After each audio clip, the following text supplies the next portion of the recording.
The story of the Mughal Empire begins with a man who was destined for greatness, but not in the way he expected. Born in 1483, Babur was a descendant of two of history's most famous conquerors, Timur on his father's side and Genghis Khan on his mother's side. His lineage was both a blessing and a curse. With such a prestigious heritage, Babur's early life was marked by high expectations and fierce competition. Babur's father, Umar Sheikh Mirza, was the ruler of the small kingdom of Fergana, a region located in present-day Uzbekistan. Babur inherited this tiny kingdom when he was just a teenager, but fate had other plans. Fergana was surrounded by powerful neighbors, and Babur soon found himself in a constant battle to defend his throne. At the tender age of 12, Babur ascended to the throne, but his reign was anything but peaceful. His kingdom was unstable, and Babur was immediately thrust into a struggle to hold on to power. The young ruler quickly learned that the world of politics was cruel and unforgiving. His early years were filled with war, betrayal, and loss. Babur lost Fergana in his early teens, which marked the first of many hardships. But despite these setbacks, Babur never gave up.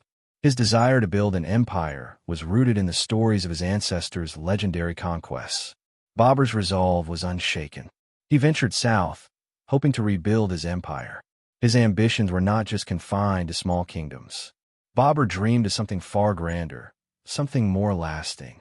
He began to turn his gaze toward India, a land of opportunity and vast riches.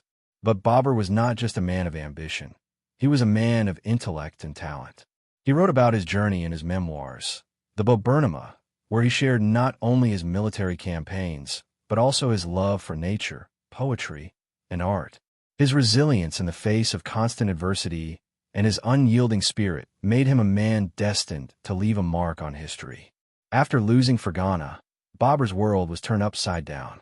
Yet, despite being defeated at such a young age, he refused to accept defeat. Babur's heart longed for his ancestral legacy. He was determined to restore his dynasty, no matter the cost. At just 14, Babur found himself fleeing his homeland, looking for refuge and new opportunities. His journey took him across the Central Asian steppes, through Samarkand, and into the dangerous political currents of the region. His early struggles were a series of bitter defeats, but each setback only seemed to strengthen his resolve.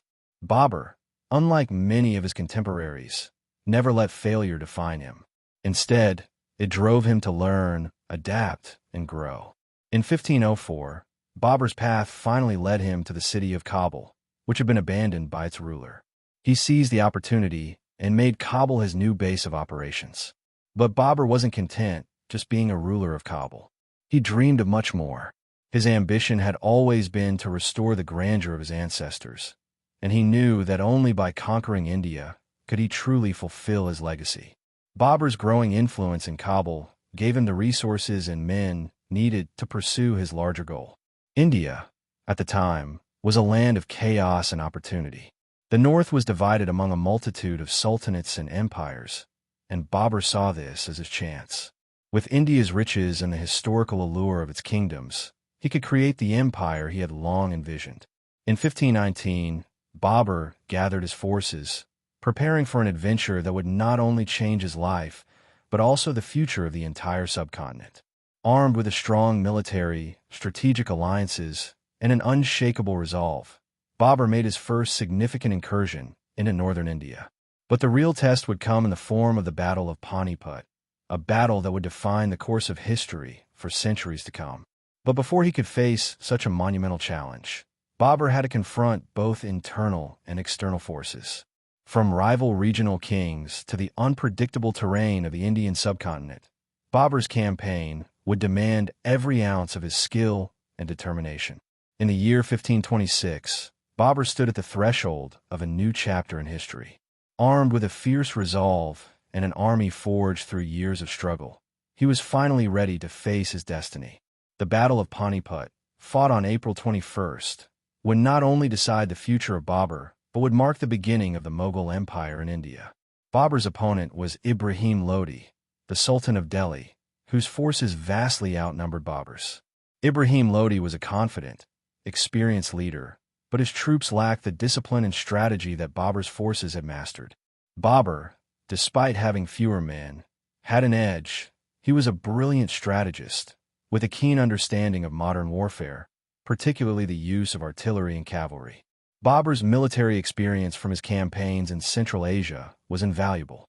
His use of firearms, artillery, and a highly mobile cavalry, combined with his innovative tactics, gave him the upper hand. Babur's forces formed a taluma, a battle formation designed to surround and overwhelm the enemy. This tactical maneuver, along with the surprise use of artillery in battle, proved devastating to Ibrahim Lodi's forces. As the battle raged on, Babur's forces pressed forward with determination, inflicting heavy losses on the much larger army of Ibrahim Lodi. The decisive moment came when Ibrahim Lodi was killed on the battlefield, and his army, demoralized by the loss of their leader and the unexpected power of Babur's forces, began to retreat. The battle ended in Babur's favor, and with it, Babur secured his place in Indian history. This victory at Panipat was not just a military triumph. It was a symbol of Babur's resilience and strategic genius. It marked the beginning of the Mughal Empire, setting the stage for the dynasty that would rule over India for centuries to come. Babur, now the ruler of Delhi, faced the challenge of consolidating his power in a land full of rival kingdoms and complex politics. However, the journey ahead was far from simple. The victory at Panipat had won him India, but Babur still had to ensure his empire was stable. The land was divided, and he faced the challenge of not just defeating his enemies, but also ruling over a diverse and vast kingdom. Yet, with the battle won in Delhi in his hands, Babur's dream of establishing a powerful empire in India had just begun. After his stunning victory at Panipat, Babur stood on the precipice of something monumental. He had achieved what many thought impossible, securing Delhi and laying the foundation for the Mughal Empire. But with power came great responsibility, and the road ahead would not be without its hurdles. Babur's first challenge was the unstable nature of the land he had conquered. India was a region rich in culture and resources, but it was also deeply fragmented. There were many local rulers, sultans, and kingdoms, each with their own interests and power bases. Though Babur had triumphed on the battlefield, he now had to secure his rule over a land filled with rivals and dissenters. To solidify his power, Babur needed more than just military victories. He needed to win the loyalty of the people and the local elites. Babur, however, was no stranger to the art of diplomacy. He understood that ruling India required more than force. It required cunning, wisdom, and patience. His approach was to build alliances and foster loyalty among the local rulers. But he also knew that any sign of weakness would be. One of Babur's key strategies in consolidating power was to take control of the strategic cities of India. Delhi and Agra became the heart of the Mughal Empire. Babur moved quickly to restore the infrastructure of these cities, ensuring they became centers of culture, trade, and governance. His leadership also introduced a sense of stability that the region had long lacked. Yet, despite these efforts, not everyone in India was ready to accept a foreign ruler. Babur's reign was still young, and there were many who sought to challenge his authority. Rajputs, Afghan nobles, and other local leaders were wary of his rule and looked for opportunities to rebel. Babur had to defend his empire from these threats, while also navigating the complexities of governance in a land with a long and rich history of its own. During this period, Babur also continued to build his legacy by promoting the arts, culture, and learning. His interest in architecture, poetry, and gardens not only beautified his empire, but also laid the foundation for the Mughal culture that would flourish under his descendants. Babur's victory at Panipat and his subsequent conquest of Delhi marked the beginning of the Mughal Empire in India, but his reign was not destined to be long. By the time he had consolidated his rule and restored order, Babur's health began to decline. Yet, his legacy as the founder of the Mughal dynasty would echo through the centuries. Babur ruled for only a few years in India, from 1526 until his death in 1530. His time in India, though brief, was marked by significant achievements. Babur's memoirs, the Baburnama, provide a fascinating glimpse into the mind of this determined ruler. His writings were not just about military conquest. They were a testament to his love of nature, art, and culture. Babur had a keen appreciation for gardens and landscaping, which would later become a defining feature of Mughal architecture. Despite his declining health, Babur's vision for his empire was clear. He wanted to create a lasting legacy for his descendants.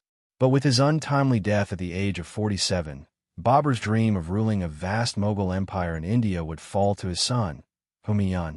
However, Babur's death created an immediate challenge.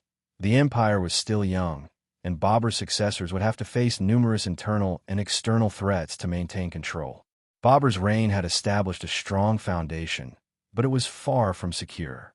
The challenges that followed his death were enormous. The Lodi dynasty's remnants and various regional powers, such as the Rajputs and the Afghans, sought to challenge the Mughal rule. Moreover, Babur's son, Humayun, was still in his early years and faced immediate opposition from within his own family and other nobles. Babur's legacy, however, would prove resilient. His descendants, Akbar, Jahangir, Shah Jahan, and Aurangzeb, would carry forward his empire, expanding it to unprecedented heights. But it was Babur's initial vision, his ability to overcome adversity, and his determination to leave a lasting imprint on the world that made him one of history's most remarkable figures. As Babur lay on his deathbed in 1530, he reflected on his life and empire, knowing that despite the many challenges ahead, the foundation he had laid would forever change the course of history. The Mughal Empire was no longer a distant dream. It was a tangible reality that would shape India for centuries to come. Akbar, one of the most iconic and revered rulers in Indian history, was born in 1542, the son of Humayun, the second Mughal emperor, and Empress Hamida Banu Begum. From the moment he entered the world, his destiny seemed intertwined with the grand vision of the Mughal Empire. But unlike his predecessors, Akbar's early life was marked by uncertainty and instability. His father, Humayun, had lost the empire to the Afghan king Shah Suri, only to reclaim it after a long exile in Persia. When Akbar was only 13 years old, his father passed away unexpectedly in 1556, leaving the empire in turmoil. At such a young age, Akbar's path to the throne seemed precarious, as he lacked the experience and authority needed to rule a vast and diverse empire. But fate had bigger plans for him. Akbar's rise to the throne was not immediate.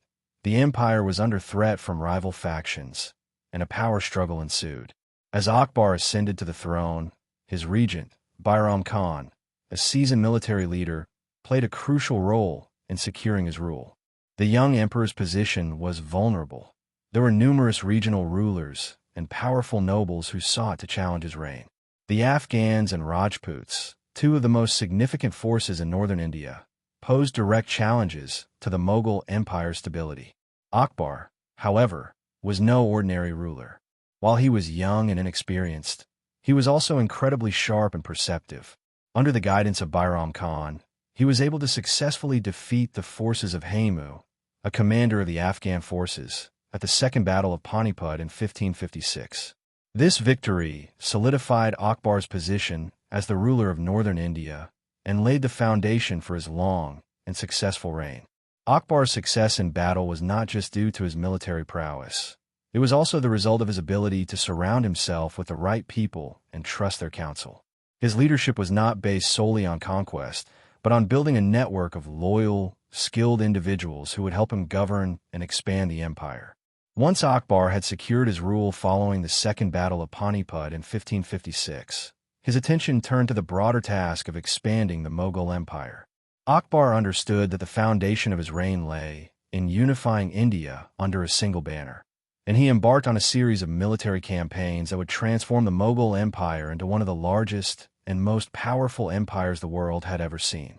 Akbar's first major military conquest was in North India, where he extended Mughal control over key territories. One of his most significant challenges came from the Rajput kingdoms, which had long resisted foreign rule. However, rather than using sheer force, Akbar employed a policy of diplomacy and marriage alliances, which set him apart from many of his contemporaries. In 1562, Akbar famously married Mariam-uz-Zamani, the daughter of a Rajput king, which helped him secure an alliance with the powerful Rajput families. This diplomatic marriage was not only a political move, but also a testament to Akbar's innovative approach to governance. His ability to blend military force with diplomacy ensured that he could expand the empire without unnecessary conflict. Akbar's conquest of the Malwa Sultanate in the 1560s was another significant victory that solidified Mughal control over central India.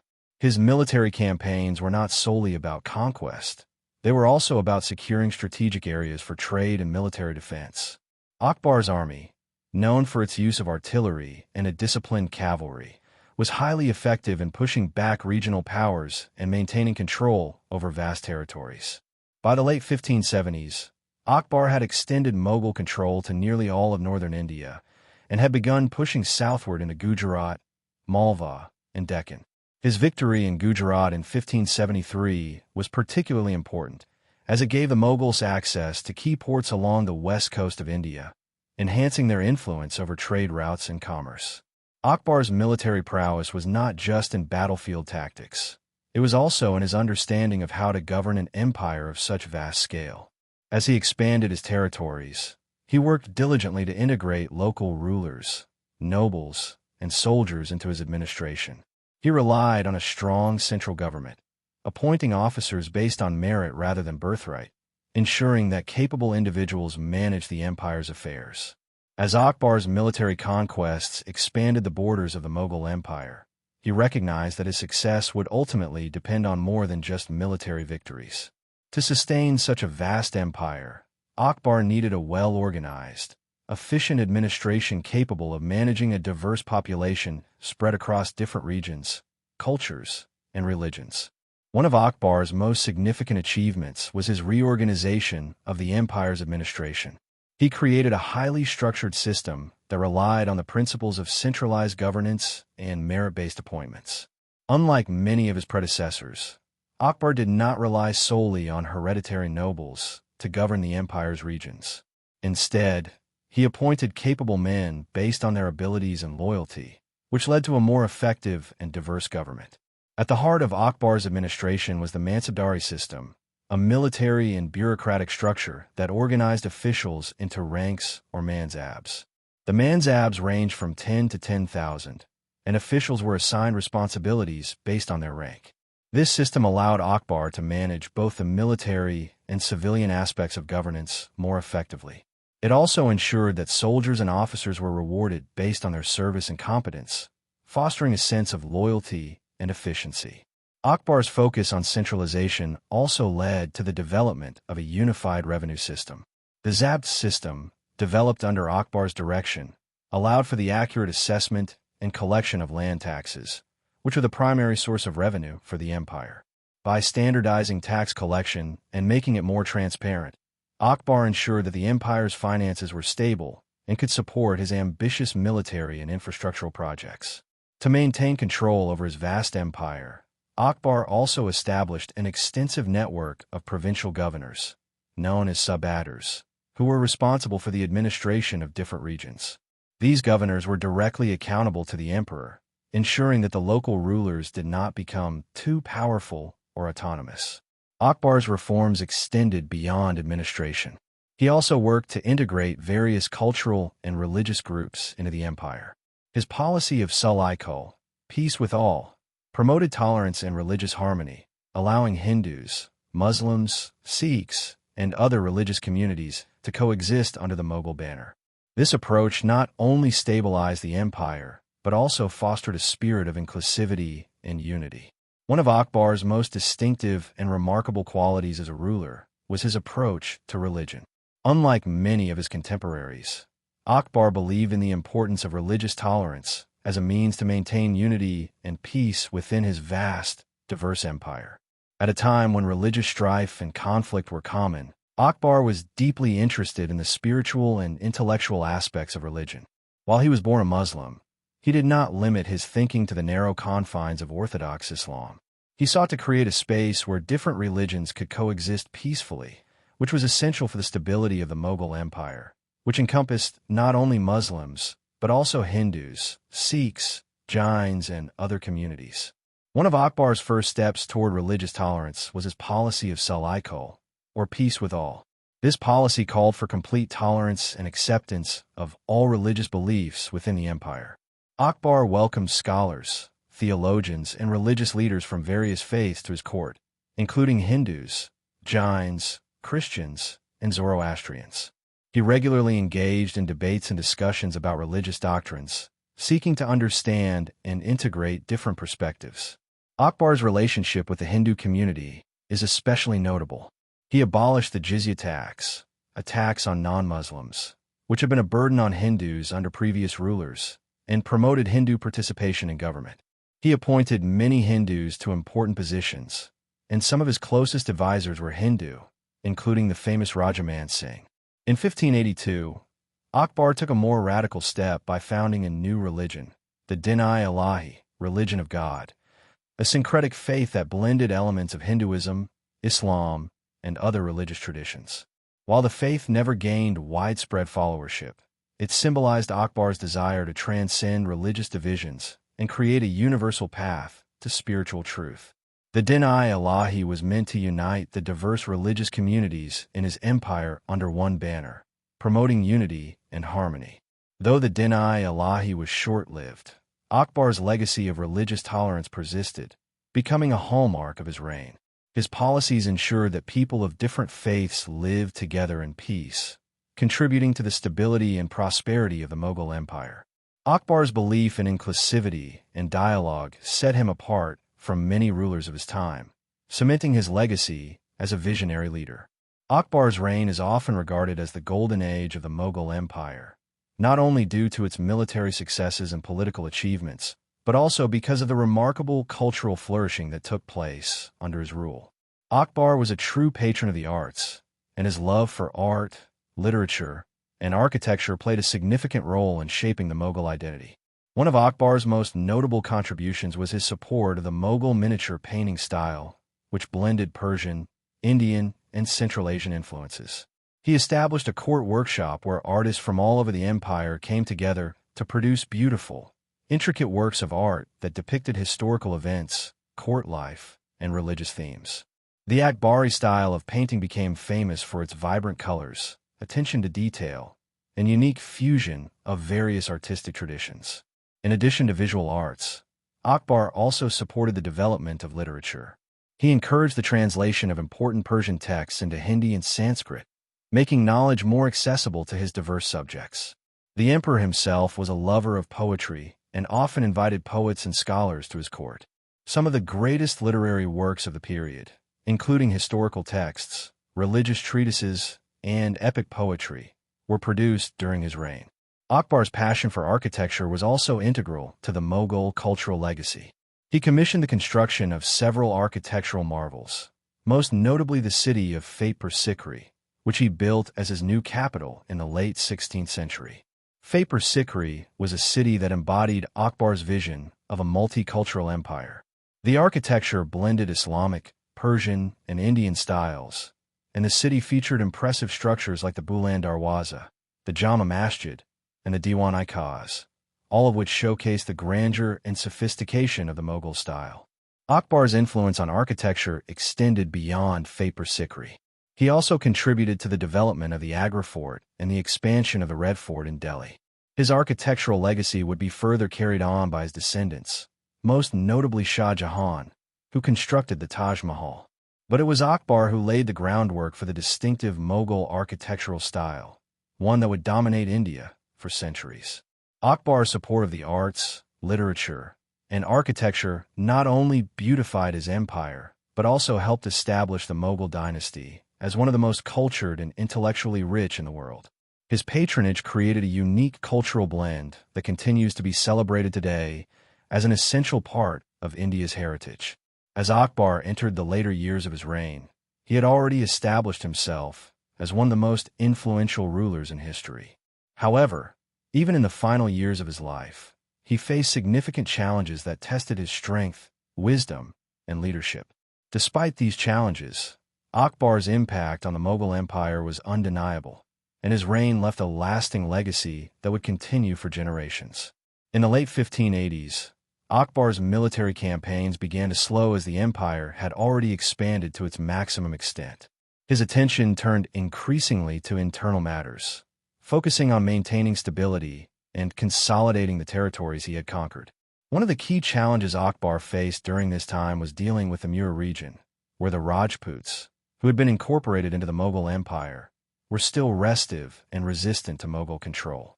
Akbar's military might was not enough to completely pacify the region, but his continued efforts were part of his commitment to holding his empire together.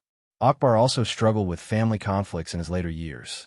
His relationship with his sons, particularly Selim, later Jahangir, became increasingly strained. Selim, who would eventually succeed Akbar, had always been a rebellious figure, and by the time Akbar was in his 50s, tensions between father and son began to rise. Selim's insubordination created a rift in the royal family, adding a personal layer of drama to Akbar's already difficult task of securing the future of the empire.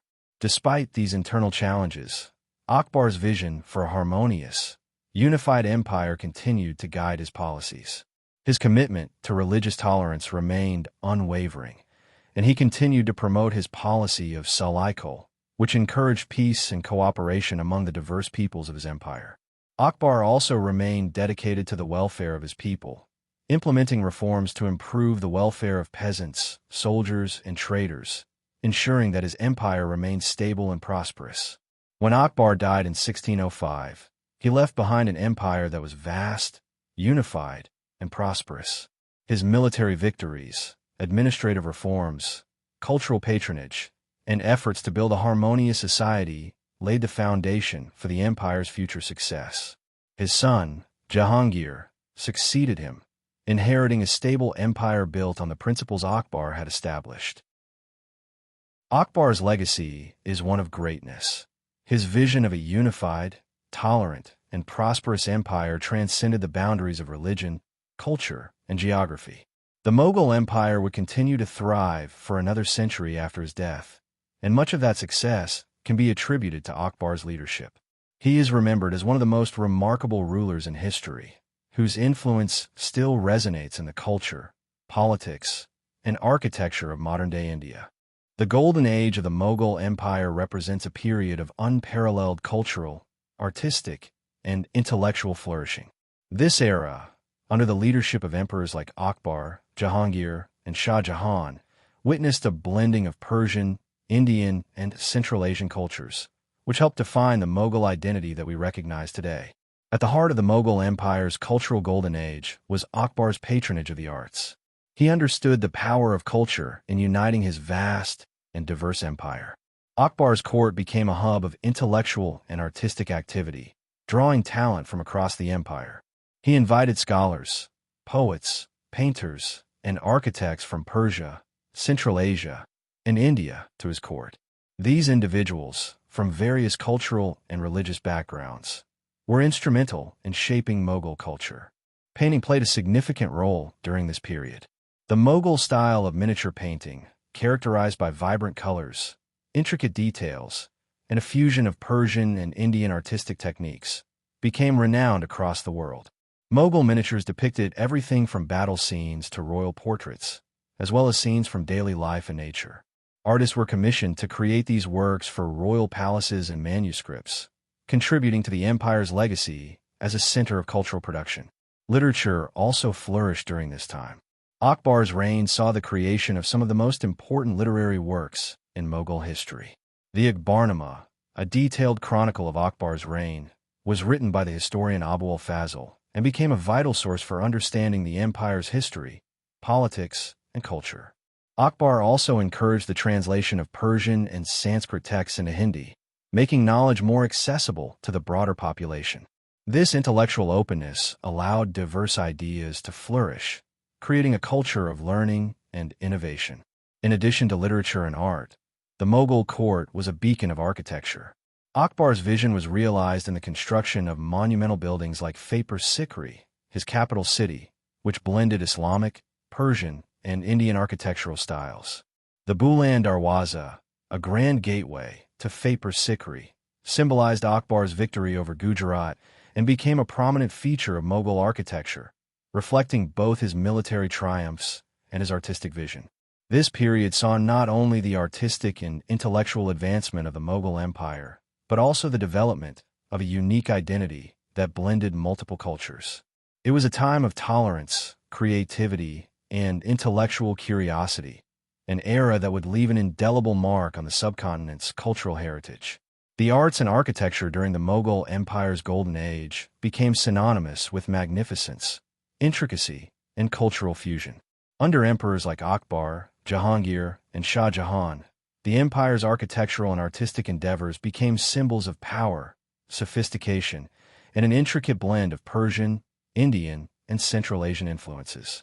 One of the most iconic artistic expressions of the Mughal era was the creation of miniature paintings, which emerged as a prominent style during the reign of Akbar. These miniatures, which were smaller in size but rich in detail and color, depicted everything from royal court scenes to historical events and landscape paintings.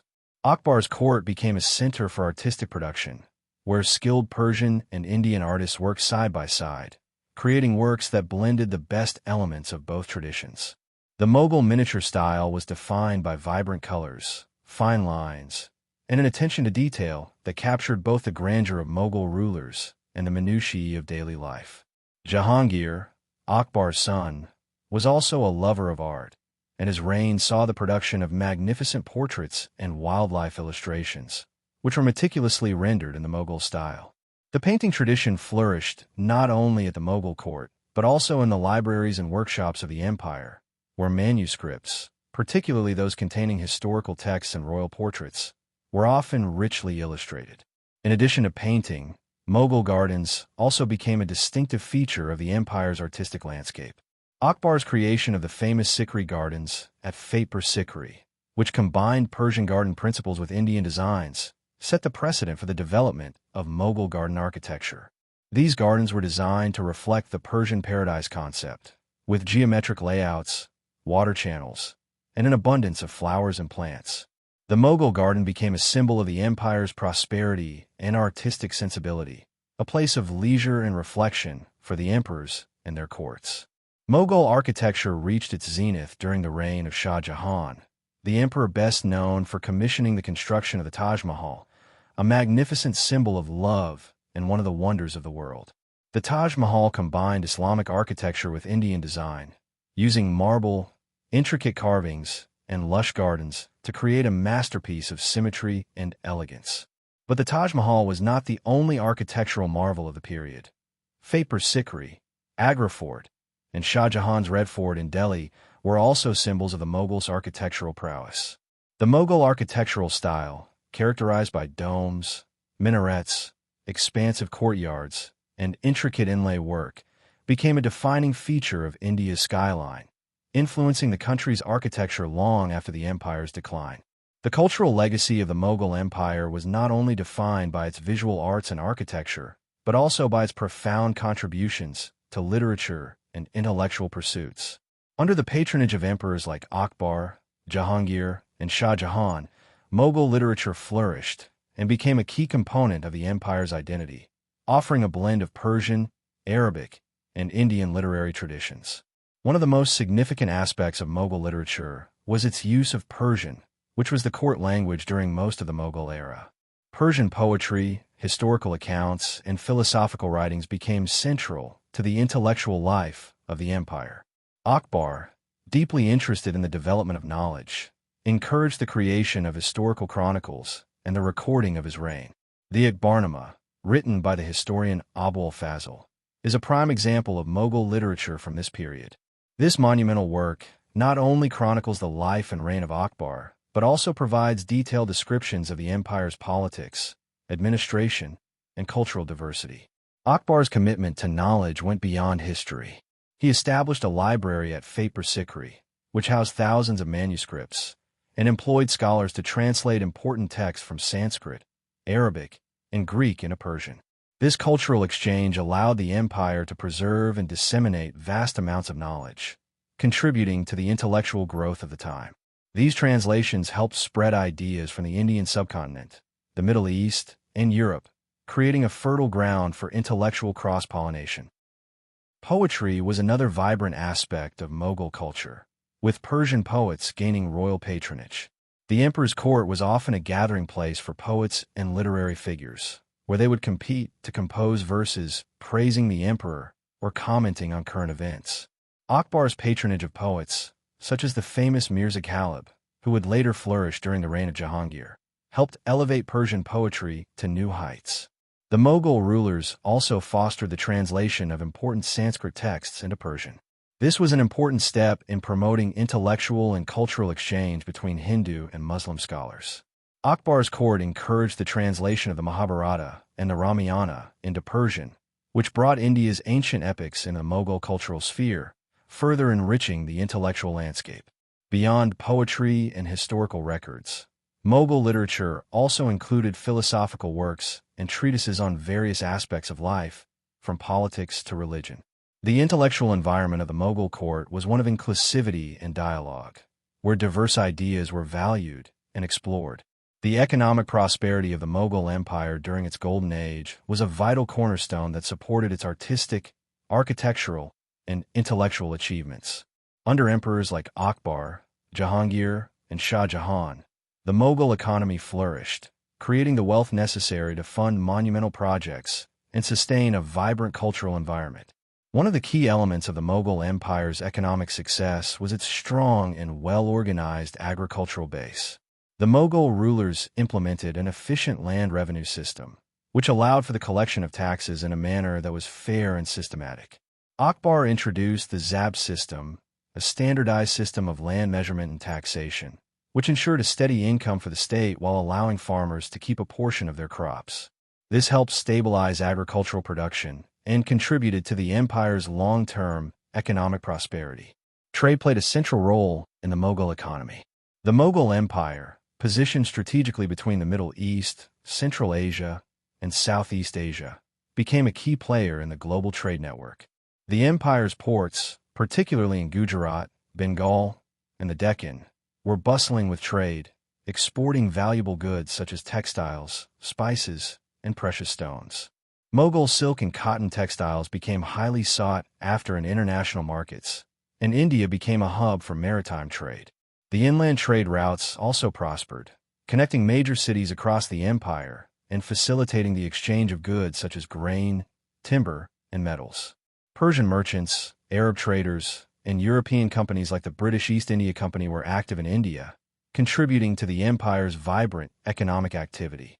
The Mughal Empire became one of the wealthiest and most powerful empires in the world, and this wealth was crucial to the empire's ability to support its cultural institutions, military campaigns, and architectural marvels. Furthermore, Mughal rulers, particularly Akbar, made significant strides in improving infrastructure. Akbar ordered the construction of roads, canals, and fortifications that helped facilitate trade and movement across the empire. The Mughal road system linked key cities, allowing goods, military forces, and ideas to travel more efficiently. The prosperity from trade and agriculture allowed the Mughal rulers to sponsor monumental building projects, fund military expeditions, and maintain a lavish court culture that promoted the arts and literature.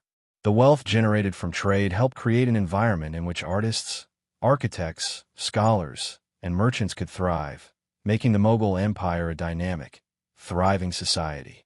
The Mughal Empire was a vast, diverse, and complex society that blended numerous religious, ethnic, and cultural groups into a unified system.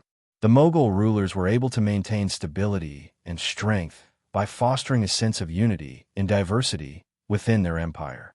The social fabric of the Mughal Empire was built upon a foundation of tolerance, with a unique approach to governance that allowed people from various backgrounds to coexist peacefully. Akbar, in particular, is remembered for his policy of religious tolerance, which helped integrate various religious communities into the fabric of the empire. The Mughal Empire was predominantly Muslim, but it was home to millions of Hindus, as well as Sikhs, Jains, Christians, and Zoroastrians. Akbar's Salai Kul policy, which promoted peace with all, allowed people of different faiths to live harmoniously. He abolished the jizya tax on non-Muslims and encouraged Hindu participation in administration, appointing many Hindus to important positions in the government and military. Akbar's commitment to inclusivity was not just political, it was cultural. Under his reign, Hindu art, architecture, and culture flourished alongside Persian and Islamic traditions. Akbar married multiple Hindu princesses, further integrating Hindu traditions into the Mughal court.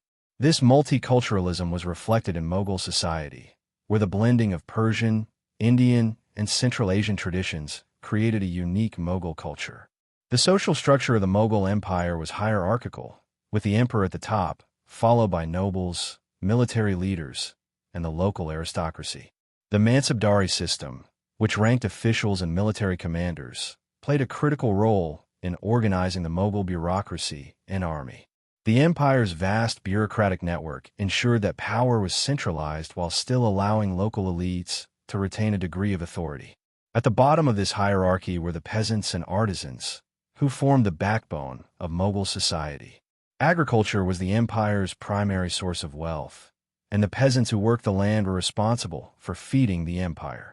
Craftsmen and traders played a key role in the empire's economic success, producing textiles, pottery, and other goods that were highly sought after both domestically and internationally. While the elite enjoyed a life of luxury, the common people also benefited from Akbar's reforms, such as the improvement of infrastructure, taxation policies, and the promotion of trade. The emperor's efforts to create a fairer society led to greater social mobility, and his policies brought a sense of stability and order to an otherwise fragmented and diverse region. In the Mughal Empire, religion and culture were seen as unifying forces, and the Mughal rulers were skilled in using them to strengthen their reign. Akbar's policies of inclusivity and tolerance allowed the empire to thrive, creating a society that valued both cultural and religious diversity. The Mughals, under Akbar's leadership, were able to maintain the balance between military power, economic prosperity, and social harmony, an accomplishment that set the Mughal Empire apart from many other contemporary empires. Jahangir, born in 1569, was the son of Akbar the Great and his wife Mariam-e-Zamani, a Rajput princess.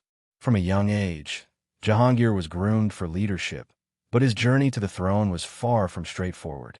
His early life was marked by personal challenges and conflicts, not only within his family, but also in his relationship with his powerful father, Akbar. Although Jahangir was the eldest son of Akbar, the path to the throne was not guaranteed. Akbar's reign was marked by relative peace and stability, and his ability to maintain control over a vast and diverse empire left little room for conflict between his sons. However, despite his father's solid leadership, Jahangir faced political rivalries and family struggles, particularly with his brothers, who also aspired to the throne. Jahangir's early years were filled with political maneuvering. He was not immediately involved in the day-to-day affairs of the empire, but was instead preparing for the eventual responsibility of rule. Akbar's preference for merit-based appointments meant that Jahangir was not automatically given the full reins of the empire. This lack of early responsibility caused tension between father and son, as Jahangir often felt that his father's governance was too rigid and centralized. When Akbar died in 1605, Jahangir was not universally accepted as the rightful successor. Although he had the support of many factions within the Mughal elite, the transition to the throne was not without resistance. The nobility had become accustomed to the autonomy they enjoyed under Akbar's rule, and some sought to challenge Jahangir's authority. The first few years of his reign were marked by struggles to solidify his power. One of Jahangir's initial challenges was dealing with his rebellious son, Khusro Mirza, who had ambitions of his own. Jahangir was forced to confront this threat early in his reign, and the internal strife tested his leadership. But Jahangir's political savvy and ability to maintain the loyalty of the Mughal military helped him overcome these initial struggles, and he was eventually able to secure his position on the throne. Despite these early challenges, Jahangir's reign marked the beginning of a period of relative stability for the empire, largely due to his political acumen and the foundation laid by his father, Akbar. However, it was not just politics that would define Jahangir's rule. It was his deep love for the arts, culture, and his unique approach to governance that would leave a lasting legacy on the Mughal Empire. Jahangir's reign, which began in 1605 after the death of his father, Akbar, was marked by both challenges and accomplishments. As the fourth Mughal emperor, Jahangir inherited a vast empire that was already a political, military, and cultural powerhouse. However, his rule was not without internal strife, external pressures, and political rivalries. One of the first significant challenges Jahangir faced was consolidating power after Akbar's death. While Akbar had created a strong foundation, there were factions within the Mughal court that were skeptical of Jahangir's leadership. Many of Akbar's key advisors, military leaders, and nobles were accustomed to the rigid system of governance under Akbar, and they were not immediately loyal to the new emperor. Jahangir had to assert his authority and navigate complex political dynamics, ensuring the support of the nobility and military officials who had been loyal to his father. Jahangir's political approach was markedly different from Akbar's. While Akbar was known for his centralized rule and merit-based appointments, Jahangir's style leaned more towards delegating power to his trusted officials and giving them greater autonomy. This approach often led to more localized power structures within the empire, which worked well in certain regions, but sometimes led to tensions with the central authority.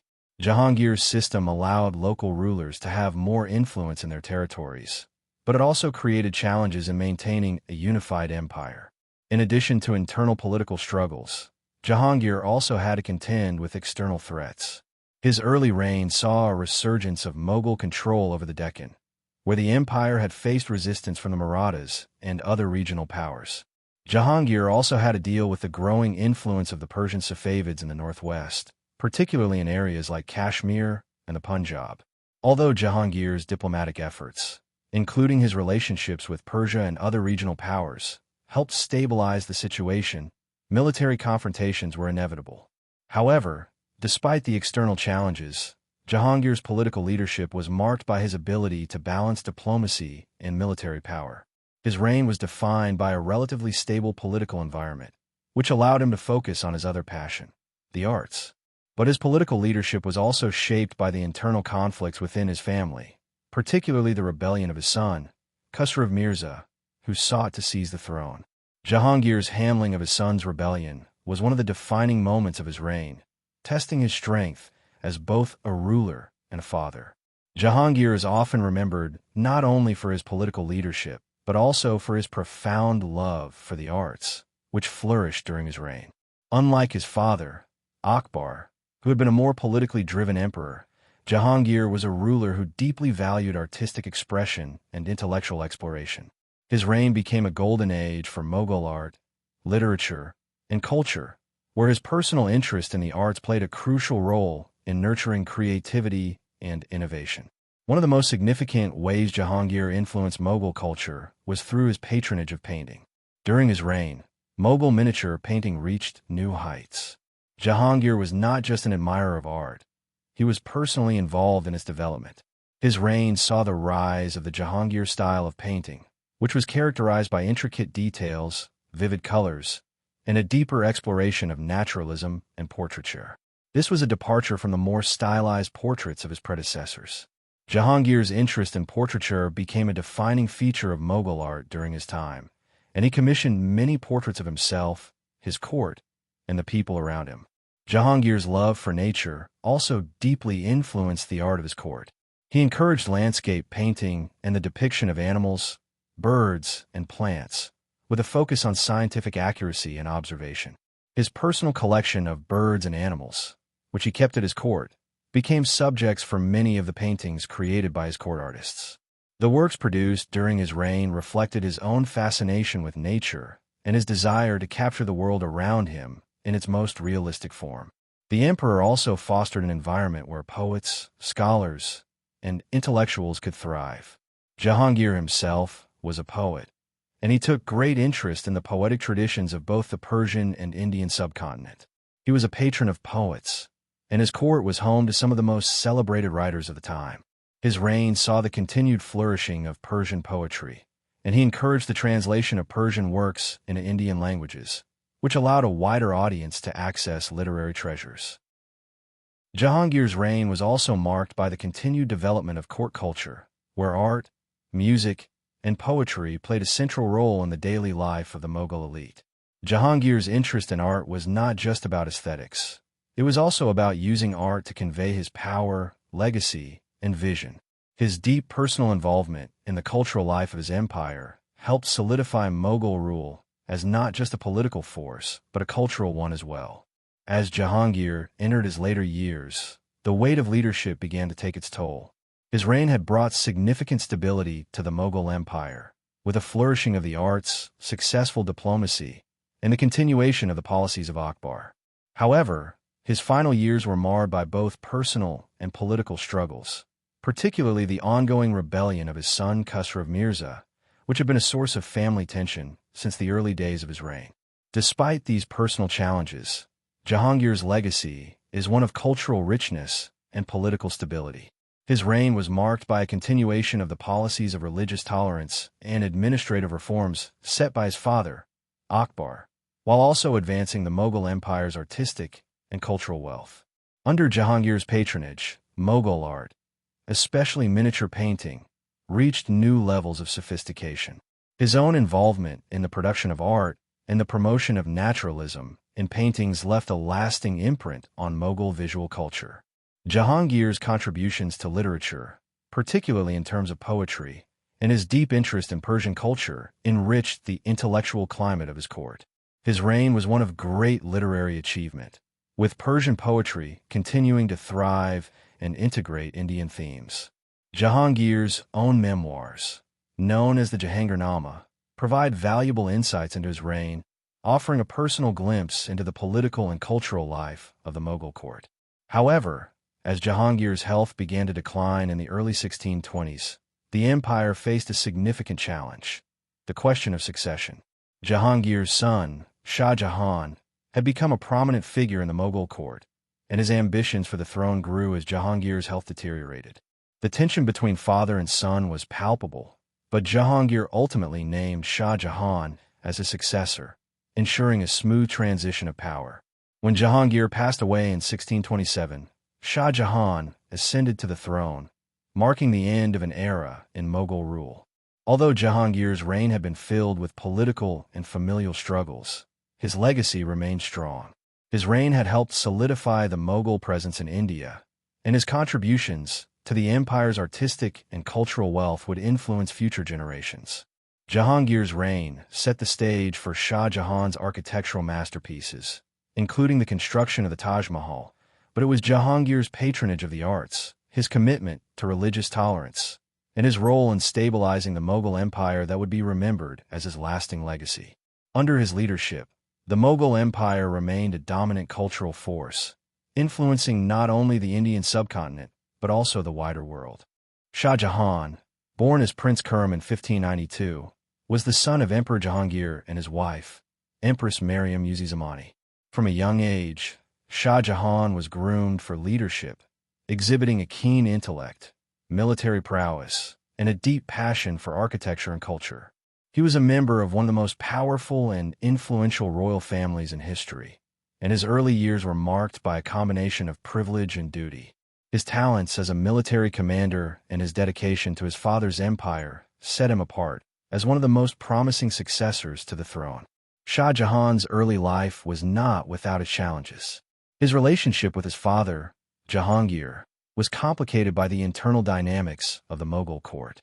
Shah Jahan had many rivals within the royal family, particularly his brothers, who also had ambitions for the throne. His path to the throne was not guaranteed, and he had to navigate a complex landscape of political intrigue and familial conflict. One of the most significant moments in his early life came in 1622, when his rival, Prince Khusro, attempted to seize power, leading to a battle for succession. In the early years of Jahangir's reign, Shah Jahan was an active military leader and was entrusted with key campaigns in Deccan and the northwestern frontier. These military exploits helped cement his reputation as a capable leader, and his victories contributed significantly to the Mughal Empire's continued expansion and consolidation. When Jahangir died in 1627, Shah Jahan's position as the emperor was immediately contested. His main rival was Prince Dara Shikoh, the eldest son of Jahangir, but Shah Jahan's military and political acumen gave him the upper hand. The battle for succession was intense and bloody, as Shah Jahan had to deal with not only his brothers, but also internal factions within the Mughal court. In 1628, After defeating his rivals, Shah Jahan ascended to the throne as the fifth Mughal emperor. His reign marked the beginning of a new era for the Mughal Empire, characterized by a combination of military success, economic prosperity, and, most importantly, grand architectural endeavors. His deep admiration for art and architecture would soon manifest in some of the most iconic structures in Mughal history, including the Taj Mahal, a symbol of his love and dedication to his late wife, Mumtaz Mahal. Upon his ascension to the throne in 1628, Shah Jahan was determined to leave his mark on the Mughal Empire, not only through military success, but also through cultural and architectural achievements. His reign began with a series of significant military campaigns that expanded the Mughal Empire's borders and solidified its power. One of his first challenges was to consolidate power within the empire.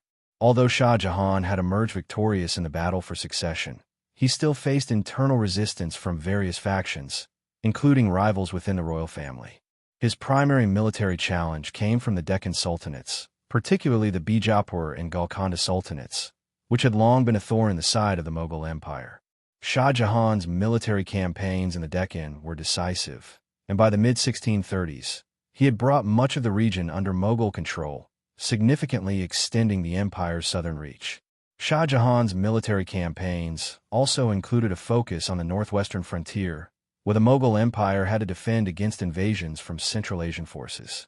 He strengthened Mughal defenses and ensured the empire's stability on its borders. His military success during this period gave him the political capital to embark on even grander projects. While military conquest remained a key aspect of his reign, Shah Jahan's vision extended beyond the battlefield.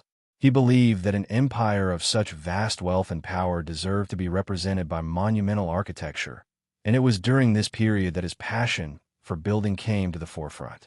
His architectural vision was inspired by the Persian gardens and Islamic architecture, which he had encountered throughout his life. The Mughal court was known for its aesthetic elegance, and Shah Jahan sought to elevate it to new heights. His early architectural projects included the expansion of the Red Fort in Delhi, which became the center of Mughal power. The Red Fort featured elaborate Mughal gardens, palaces, and mosques, and would later become the symbol of the Mughal dynasty. Shah Jahan also embarked on the construction of Jama Masjid in Delhi, one of the largest mosques in India, which remains an enduring symbol of Mughal grandeur. Shah Jahan's reign marked a turning point in Mughal architecture, with an increasing emphasis on symmetry, luxury, and elegance, which would culminate in the construction of the world-renowned Taj Mahal. His vision was not just to expand the empire militarily, but to leave a legacy of artistic and architectural brilliance that would stand the test of time. Among the many monumental projects undertaken by Shah Jahan, the Taj Mahal stands as the most iconic and enduring symbol of his reign. The Taj Mahal was not just a testament to Mughal architectural brilliance, but also a deeply personal symbol of Shah Jahan's love for his wife, Mumtaz Mahal. Their love story is intertwined with the very creation of this architectural wonder, making it one of the most famous monuments in the world. In 1631, Mumtaz Mahal, Shah Jahan's beloved wife, died during childbirth, leaving the emperor devastated. His grief was profound, and he vowed to build a monument so magnificent that it would serve as a tribute to her memory and a symbol of eternal love. Thus, the construction of the Taj Mahal began in 1632, on the banks of the Yamuna River in Agra, a city that had already been the epicenter of Mughal power and culture. The Taj Mahal was envisioned as the ultimate expression of Mughal architecture, blending elements of Persian, Indian, and Central Asian architectural styles. Shah Jahan's goal was to create a symbol of paradise, an earthly manifestation of the heavenly abode described in Islamic texts. The construction of the Taj Mahal employed the finest materials, including white marble, precious gemstones, and intricate carvings. Shah Jahan spared no expense in ensuring the monument's beauty and grandeur. The architectural design of the Taj Mahal is a perfect example of symmetry and precision. The tomb itself is surrounded by lush gardens, reflective pools, and 4 minarets, all carefully designed to evoke the tranquility and perfection of paradise.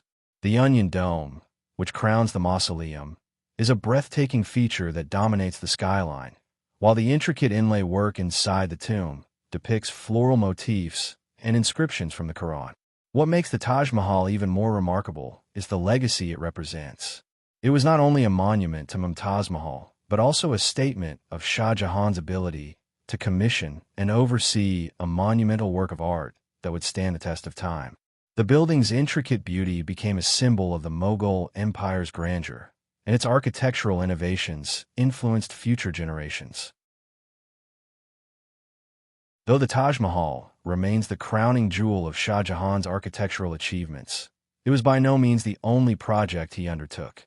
His reign saw the construction of several other monumental structures, including the Shah Jahanabad, the new capital city of Delhi, and the magnificent Jama Masjid.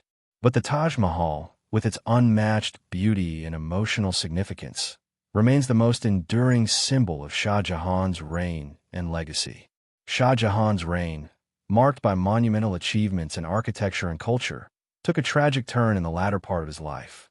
While the early years of his rule were characterized by grand construction projects, military success, and the flourishing of the Mughal Empire, the final years saw a decline in his health and power. These changes were compounded by personal and political struggles within the royal family, culminating in his eventual imprisonment and the loss of his empire. As Shah Jahan aged, his health began to deteriorate, and the once vibrant emperor found himself increasingly weakened by illness. He was plagued by severe health problems, including migraines and joint pain, which left him less capable of actively ruling the empire. The decline of his health, however, was not the only challenge he faced. His relationship with his sons, particularly Dara Shurko, Aurangzeb, and Shah Shuja, became increasingly strained as they jockeyed for power. The most significant and tragic turning point in Shah Jahan's later years occurred in 1657, when his health took a serious turn for the worse. This led to a battle of succession among his sons. Dara Shurko, the eldest son, was the most favored by Shah Jahan and was seen as the rightful heir. However, Aurangzeb, the more ambitious and ruthless son, contested this and sought to seize the throne. After a series of brutal confrontations and political maneuvering, Aurangzeb ultimately emerged victorious. In 1658, Shah Jahan was imprisoned by his son Aurangzeb, who had his father placed under house arrest in the Agra fort, a fort Shah Jahan had once overseen in his prime. For the remaining years of his life, Shah Jahan was confined to a small, isolated cell, with a view of the Taj Mahal, the symbol of his lost love and his greatest creation. The once mighty emperor, who had been responsible for the creation of some of the most stunning monuments in history, was now reduced to a prisoner, a silent witness to the empire he had built. Shah Jahan's last years were marked by grief and isolation. He spent his time reflecting on his reign, often gazing at the Taj Mahal from his prison cell, which had been built in memory of his beloved wife, Mumtaz Mahal. The irony of his situation was not lost on him.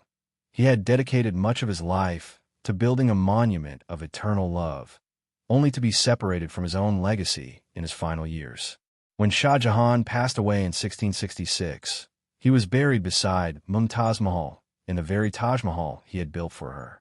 Despite his tragic end, his legacy as a visionary architect and cultural patron lived on.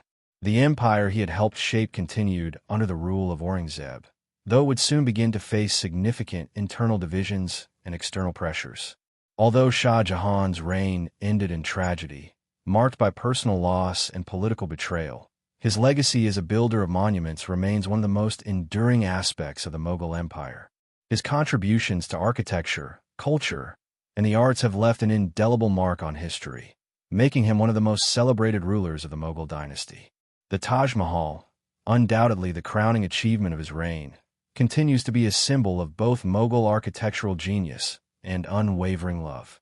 Completed in 1653, it is regarded as one of the greatest architectural wonders in the world. The Taj Mahal's white marble dome, intricate inlay work, gardens, and symmetry set new standards for architectural beauty and design. It stands not only as a monument to Mumtaz Mahal, but also as a testament to Shah Jahan's vision for the Mughal Empire, one that emphasized elegance, symmetry, and grandeur. Shah Jahan's influence on Mughal architecture extended beyond the Taj Mahal. His reign also saw the construction and expansion of several other iconic buildings, including the Red Fort in Delhi, which became the seat of the Mughal government for centuries to come. The Shah Jahanabad, the new capital he built in Delhi, was an architectural marvel, with its impressive palaces, mosques, and public gardens. The Jama Masjid in Delhi, one of the largest mosques in India, was another of Shah Jahan's architectural masterpieces, embodying the grandeur and spiritual significance of the Mughal era. In addition to architecture, Shah Jahan's reign left a lasting impact on Mughal art and culture. His patronage of the arts, especially painting, continued the traditions set by his ancestors.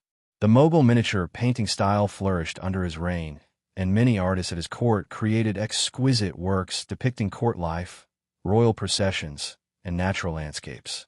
The Shah Jahan style of art emphasized realism, detailed textures, and vibrant colors, influencing the development of Mughal art for generations. Shah Jahan's reign also saw significant developments in administration and military strategy, although the latter part of his reign saw the rise of Aurangzeb, whose policies would later lead to the empire's decline. Despite this, Shah Jahan's architectural and cultural achievements ensured that his legacy endured far beyond his lifetime. Today, Shah Jahan is remembered not only for the magnificent monuments he left behind, but also for his vision of an empire that was both powerful and cultured. The Mughal Empire, under his leadership, reached new heights of artistic and architectural brilliance. And while his final years were marred by personal loss and political intrigue, the Taj Mahal, more than any other structure, continues to be a symbol of his enduring legacy, love, and vision. Aurangzeb, born in 1618, was the son of Shah Jahan and Mumtaz Mahal, making him a direct heir to the Mughal throne. However, his early life was shaped by the complex dynamics of a royal family vying for control of one of the world's largest and most powerful empires. Raised in the imperial court, Aurangzeb was well-educated, disciplined, and trained in military tactics, but he also witnessed the intense political rivalries that would define his future. From an early age, Aurangzeb showed a keen interest in governance and military affairs, setting him apart from some of his more culturally inclined brothers. His father, Shah Jahan, had been a patron of the arts, focusing much of his reign on architectural projects like the Taj Mahal.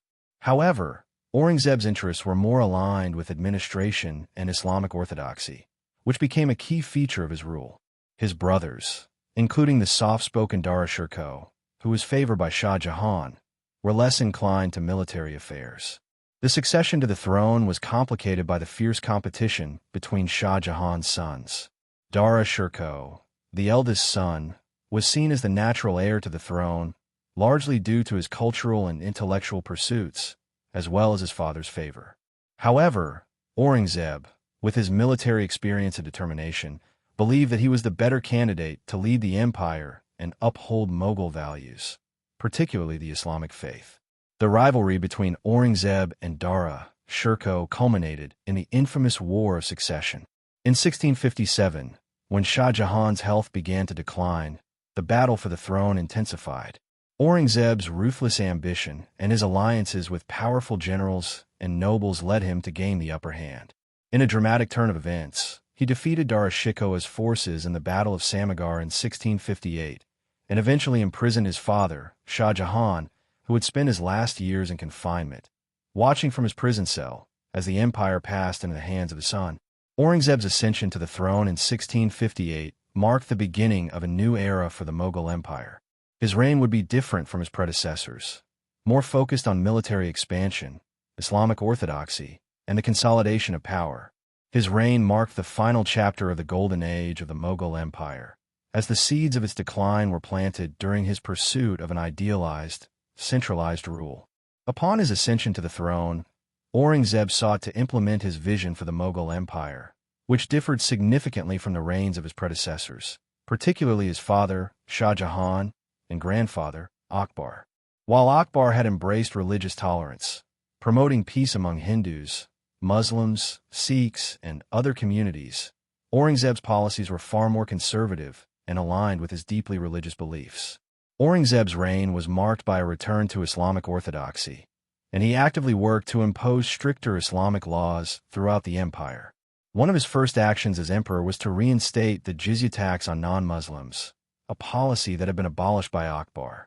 This move alienated many of his non-Muslim subjects and signaled a shift away from the inclusive policies of his predecessors. In addition to the jizya tax, Aurangzeb imposed other measures aimed at strengthening Islamic law, Sharia. He outlawed music in the royal court, closed down the imperial wine shops, and destroyed many Hindu temples, which were seen as symbols of idolatry in his view of Islamic purity. His religious zeal extended to his approach to governance. He viewed himself not just as a ruler, but as the defender of Islam. This ideological shift created friction between him and many Hindu rulers, particularly in the south, where the Marathas were growing in power and resistance against Mughal rule. While his religious policies defined his reign, Aurangzeb was also a pragmatic ruler in many respects. He sought to strengthen the centralized Mughal administration and reduce corruption within the empire. He extended the empire's borders through continuous military campaigns, most notably against the Deccan sultanates, and made the Marathas his chief military adversary. His focus on military expansion and centralized governance marked his rule as one of intense expansionism, but also one of continuous conflict. Aurangzeb's military campaigns were costly, both in terms of resources and human lives. His long-lasting wars with the Marathas, led by Shivaji, drained the empire's finances and ultimately weakened the Mughal military. While Aurangzeb succeeded in bringing many southern regions under Mughal control, his failure to decisively defeat the Marathas and his inability to maintain order in distant provinces contributed to the empire's decline in the later years of his reign. Though his reign was marked by religious fervor and military expansion, Aurangzeb's policies alienated many of the Mughal Empire's diverse subjects, creating divisions that would have lasting repercussions for the empire's future stability. Aurangzeb's reign was defined by his relentless pursuit of military expansion, which he saw as essential to consolidating Mughal power and fulfilling his vision of an empire governed by Islamic principles. Unlike his predecessors, who focused on consolidating the empire's wealth and cultural development, Aurangzeb prioritized military conquest, which led to both short-term successes and long-term challenges for the Mughal Empire. One of the earliest and most significant military campaigns during Aurangzeb's reign was the Deccan Campaign, a series of wars aimed at bringing the Deccan sultanates, particularly Bijapur, Golconda, and Maratha territories, under Mughal control. Aurangzeb had inherited a fragmented Deccan region, where regional powers were growing stronger, and he sought to impose Mughal dominance. In 1686, he successfully captured the Sultanate of Bijapur and Golconda, thus consolidating Mughal control over much of southern India. While these victories expanded the empire's territory, they also brought significant strain on the empire's resources and manpower. The prolonged Deccan Wars, combined with an expanding army and the cost of maintaining control over newly acquired territories, drained the Mughal treasury and stretched the empire's military capabilities. However, Aurangzeb's greatest and most enduring military conflict was with the Marathas. Led by Shivaji, the Marathas had begun to challenge Mughal dominance in the south, employing guerrilla tactics that proved difficult for the Mughal military to combat. Although Aurangzeb was able to capture Shivaji's son, Sambhaji, in 1689 and eventually execute him, the Maratha resistance continued to grow under new leaders, including Shivaji's successors. The Marathas not only resisted Mughal rule in the Deccan, but also carried out successful raids into Mughal territories. Their persistence wore down Aurangzeb's forces, and the prolonged warfare in the south became one of the primary reasons for the eventual weakening of the Mughal Empire. Despite some victories, Aurangzeb failed to completely crush the Maratha resistance, and the Marathas eventually became a major force in Indian politics, even challenging Mughal control beyond the Deccan and Maratha wars. Aurangzeb's military focus also extended to the empire's northern frontier. He continued efforts to consolidate Mughal authority in regions like Kashmir and the Punjab, where tensions with the Sikhs and local Rajput kingdoms remain high. The Sikh community, in particular, faced heavy persecution under Aurangzeb's policies, leading to prolonged conflict with the Mughal Empire. Aurangzeb's ambition to expand and maintain a vast empire through constant military campaigns ultimately proved to be a double-edged sword. While he succeeded in extending the Mughal Empire to its greatest territorial extent, the cost of his military endeavors led to a weakened empire, plagued by internal strife, resource depletion, and diminishing military strength. His aggressive wars not only drained the empire's resources, but also alienated many of the diverse peoples who had once been loyal to the Mughal crown. Aurangzeb's reign, though initially marked by military triumphs and territorial expansion, gradually saw the erosion of the Mughal court's cohesion. His strict, orthodox policies and authoritarian style of governance alienated many of the traditional elites who had once played crucial roles in the empire's administration.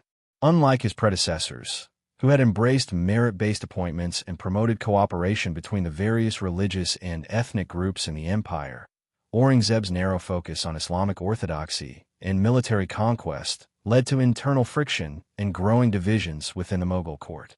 One of the first signs of discontent was his strained relationship with the nobility. Under Akbar and Shah Jahan, the Mughal nobility had enjoyed a significant degree of autonomy and influence, with prominent positions granted based on merit.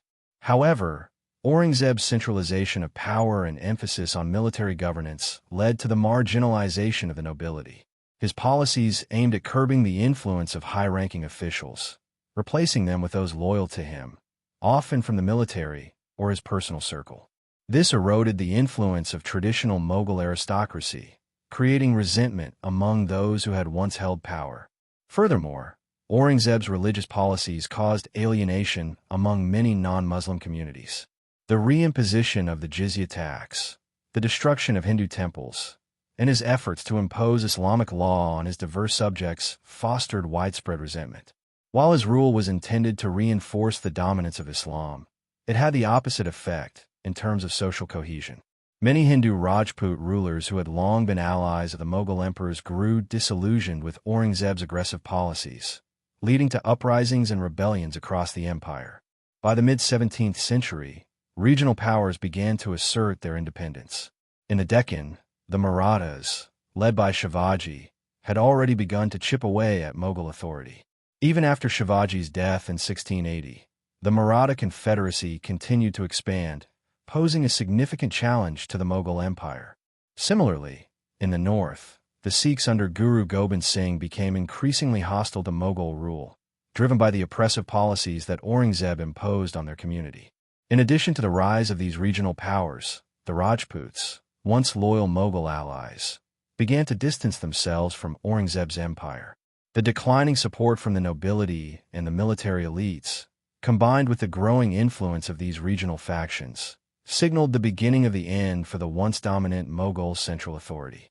As Aurangzeb entered the later years of his reign, his relentless military campaigns, combined with his inflexible religious policies, began to take a severe toll on the Mughal Empire.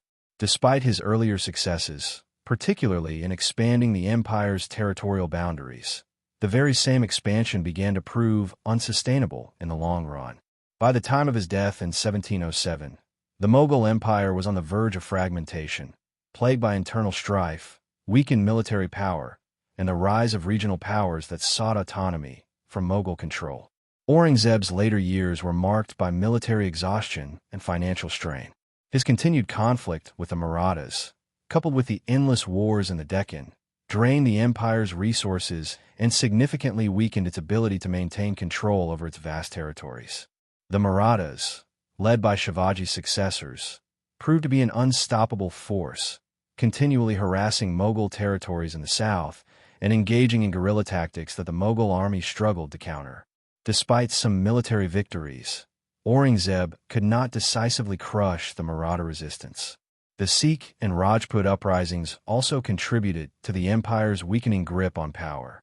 The Sikh community, under Guru Gobind Singh, became more militant in their resistance to Mughal oppression, and Rajput kingdoms that had once been loyal to the Mughals began to assert their independence. The empire was further destabilized by the rise of Jats and Rajput rebellions, which, while not always coordinated, reflected the growing frustration and disillusionment with Mughal rule. The internal problems within the empire were exacerbated by the political instability that followed Aurangzeb's death. Unlike his predecessors, Aurangzeb did not leave behind a strong, capable heir to continue his policies. His son, Bahadur Shah I, took over the throne in 1707, but lacked the strength and vision to maintain control over the empire. As a result, the Mughal Empire began to fragment into a series of smaller, more independent territories. While Aurangzeb's reign was characterized by military conquest, religious conservatism, and territorial expansion, it ultimately laid the groundwork for the empire's decline. His policies alienated many of his subjects, and the economic burden of constant warfare weakened the Mughal state. By the time of his death, the empire, although still large, was no longer the unified force it had been under earlier emperors. Aurangzeb's legacy is thus a mixed one. His military conquests and commitment to Islamic principles are notable, but his inability to adapt to the changing political realities of his time and his failure to maintain the unity of the empire led to its eventual fragmentation. His reign marked the end of the golden age of the Mughal Empire, and the subsequent decline would pave the way for the British East India Company's rise to power in the coming century. Aurangzeb's reign marked the beginning of the end for the Mughal Empire, and his legacy remains a subject of debate among historians. On one hand, he expanded the empire to its greatest territorial extent, solidifying Mughal control over most of India. On the other hand, his policies, particularly his militaristic expansionism, religious orthodoxy, and authoritarian rule, undermined the very foundations of the empire, sowing the seeds of its decline. Aurangzeb's return to Islamic orthodoxy alienated large segments of the empire's population, especially Hindus. His reinstatement of the jizya tax on non-Muslims, the destruction of Hindu temples, and his efforts to impose Sharia law created a significant rift between the Mughal court and the vast non-Muslim population of India. While he believed that his actions were justified by religious duty, they not only fueled religious tensions, but also led to a weakening of the social fabric that had been a hallmark of the Mughal Empire under his predecessors, who embraced greater religious tolerance. His military campaigns, especially those in the Deccan and against the Marathas, drained the Mughal treasury and weakened the empire's military strength. The constant warfare exhausted resources that could have been used to support cultural, economic, and administrative development. Despite his territorial conquests, the Marathas and other regional powers, such as the Sikhs and the Rajputs, began to assert their independence, and Aurangzeb's failure to decisively defeat them contributed to the weakening of central Mughal authority. Furthermore, Aurangzeb's strict control over the court and his alienation of the nobility created an environment of political instability. His emphasis on centralized rule undermined the influence of regional leaders and contributed to administrative inefficiencies. The Mughal court, once known for its cultural vibrancy and patronage of the arts, became increasingly rigid and militarized under Aurangzeb, leading to a cultural stagnation that contrasted sharply with the flourishing of previous reigns. In the long run, Aurangzeb's reign left a weakened empire, one that was ripe for exploitation by emerging foreign powers, particularly the British East India Company. The decline of Mughal authority in the 18th century paved the way for British colonial expansion. By the time of Aurangzeb's death, the Mughal Empire was no longer a unified force. Instead, it had become a fragmented entity, with regional powers asserting dominance and the once great empire in decline. Aurangzeb's legacy is thus ambivalent. His efforts to expand and consolidate the empire were significant, but his authoritarian policies, religious intolerance, and military overreach set the stage for the Mughal Empire's fragmentation. While his reign marked the height of Mughal territorial control, it also marked the beginning of the empire's long decline, which eventually allowed external forces like the British to step in and shape India's future for centuries to come. Aurangzeb's death in 1707 marked the end of an era for the Mughal Empire. Having ruled for nearly 50 years, Aurangzeb was the last of the great Mughal emperors, and his passing set in motion a rapid decline that would eventually lead to the empire's collapse. Despite the territorial expansion during his reign, his policies, military campaigns, and authoritarian governance left the empire vulnerable to both internal fractures and external threats. Upon Aurangzeb's death, the battle for succession began immediately, as it had during the reigns of earlier emperors.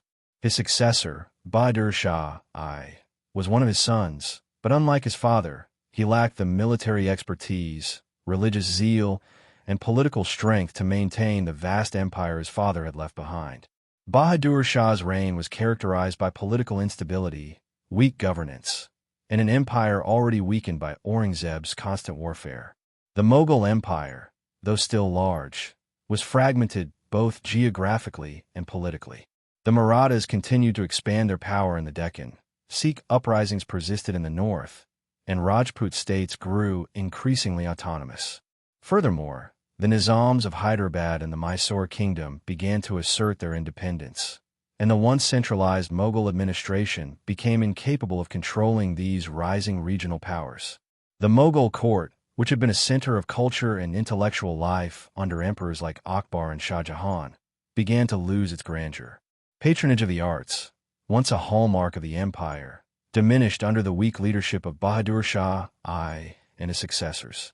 The nobility, once loyal to the emperor, now increasingly aligned with local powers, eroding the unity of the empire. Simultaneously, the European powers, particularly the British East India Company and the French, began to expand their influence in India. The British, in particular, took advantage of the empire's decline by establishing trading posts, fostering political alliances, and eventually gaining control over vast territories. By the early 18th century, the British East India Company had already begun to play a significant role in India, paving the way for British colonial rule. The fall of the Mughal Empire after Aurangzeb's death was not swift, but marked by slow and steady decline. The empire's vast size and diversity made it increasingly difficult to govern effectively, and without a strong central authority, it began to fragment into smaller, regional kingdoms.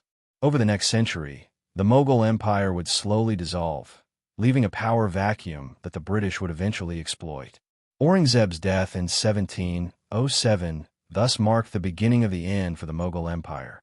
His rigid policies, religious intolerance, and military overreach had undermined the empire's unity, and in the aftermath of his reign, the Mughal Empire would never fully recover. The British would eventually replace the Mughal rulers as the dominant power in India, leading to a new era in India. The decline of the Mughal Empire was a gradual process, and it began to take shape immediately after the death of Aurangzeb in 1707. Despite being one of the greatest emperors in terms of territorial expansion, Aurangzeb's rigid policies and authoritarian rule laid the groundwork for a slow but steady erosion of Mughal power.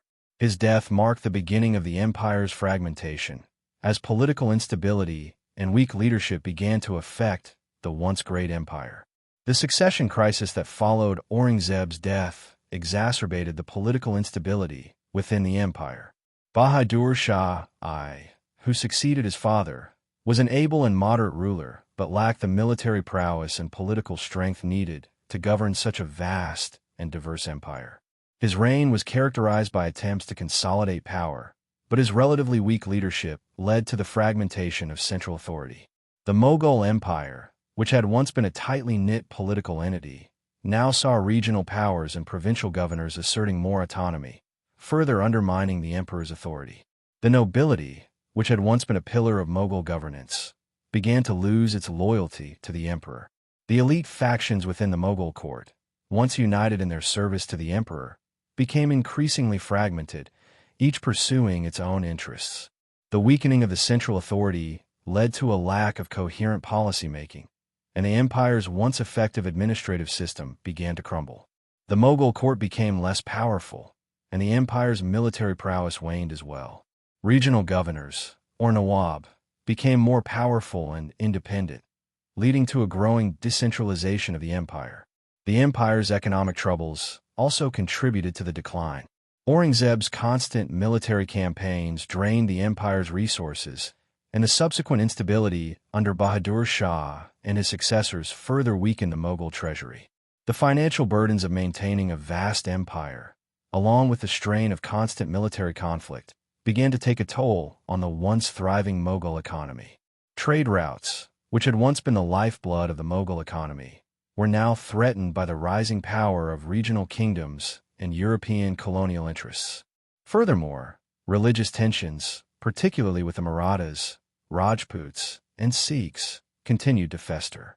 The jizya tax and destruction of temples under Aurangzeb alienated many non-Muslim communities, creating deep divisions within the empire.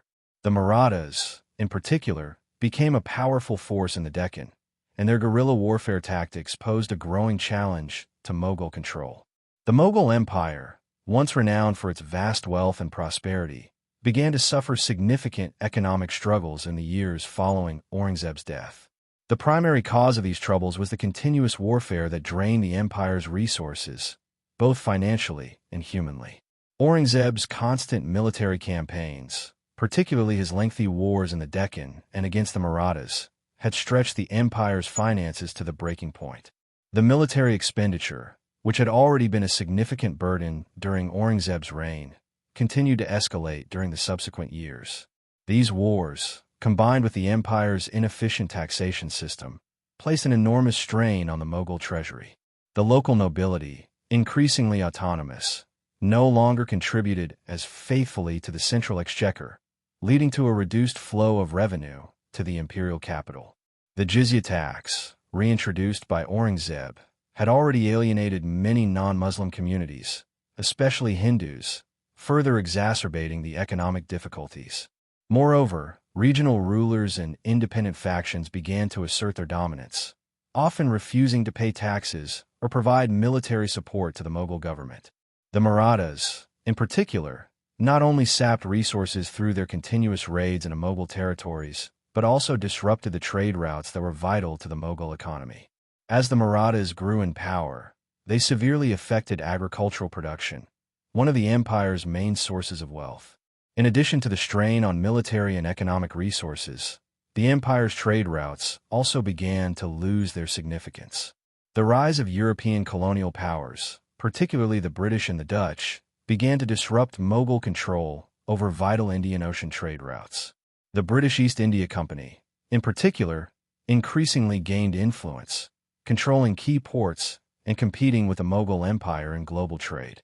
With the British expanding their trading interests and establishing commercial dominance, the Mughal Empire's once thriving export economy of spices, silk, cotton, and textiles began to decline. The agrarian sector, which had been the backbone of the empire's economy, also suffered. Frequent rebellions and local uprisings, often led by Rajputs, Marathas, and Sikhs, disrupted agricultural production, while high taxation rates placed heavy burdens on peasants. The land revenue system, which had once been an efficient source of income, became increasingly ineffective, further depleting the empire's resources. By the time of the late 17th and early 18th centuries, the Mughal Empire's economic foundation had severely eroded, weakening the empire's ability to respond to both internal and external pressures. The decline in financial stability and the increasing costs of maintaining the empire's vast territories became a key factor in the eventual fragmentation of the Mughal Empire. As the Mughal Empire entered the 18th century, its central authority, once a symbol of power and unity, began to crumble under the weight of internal strife, economic decline, and military exhaustion.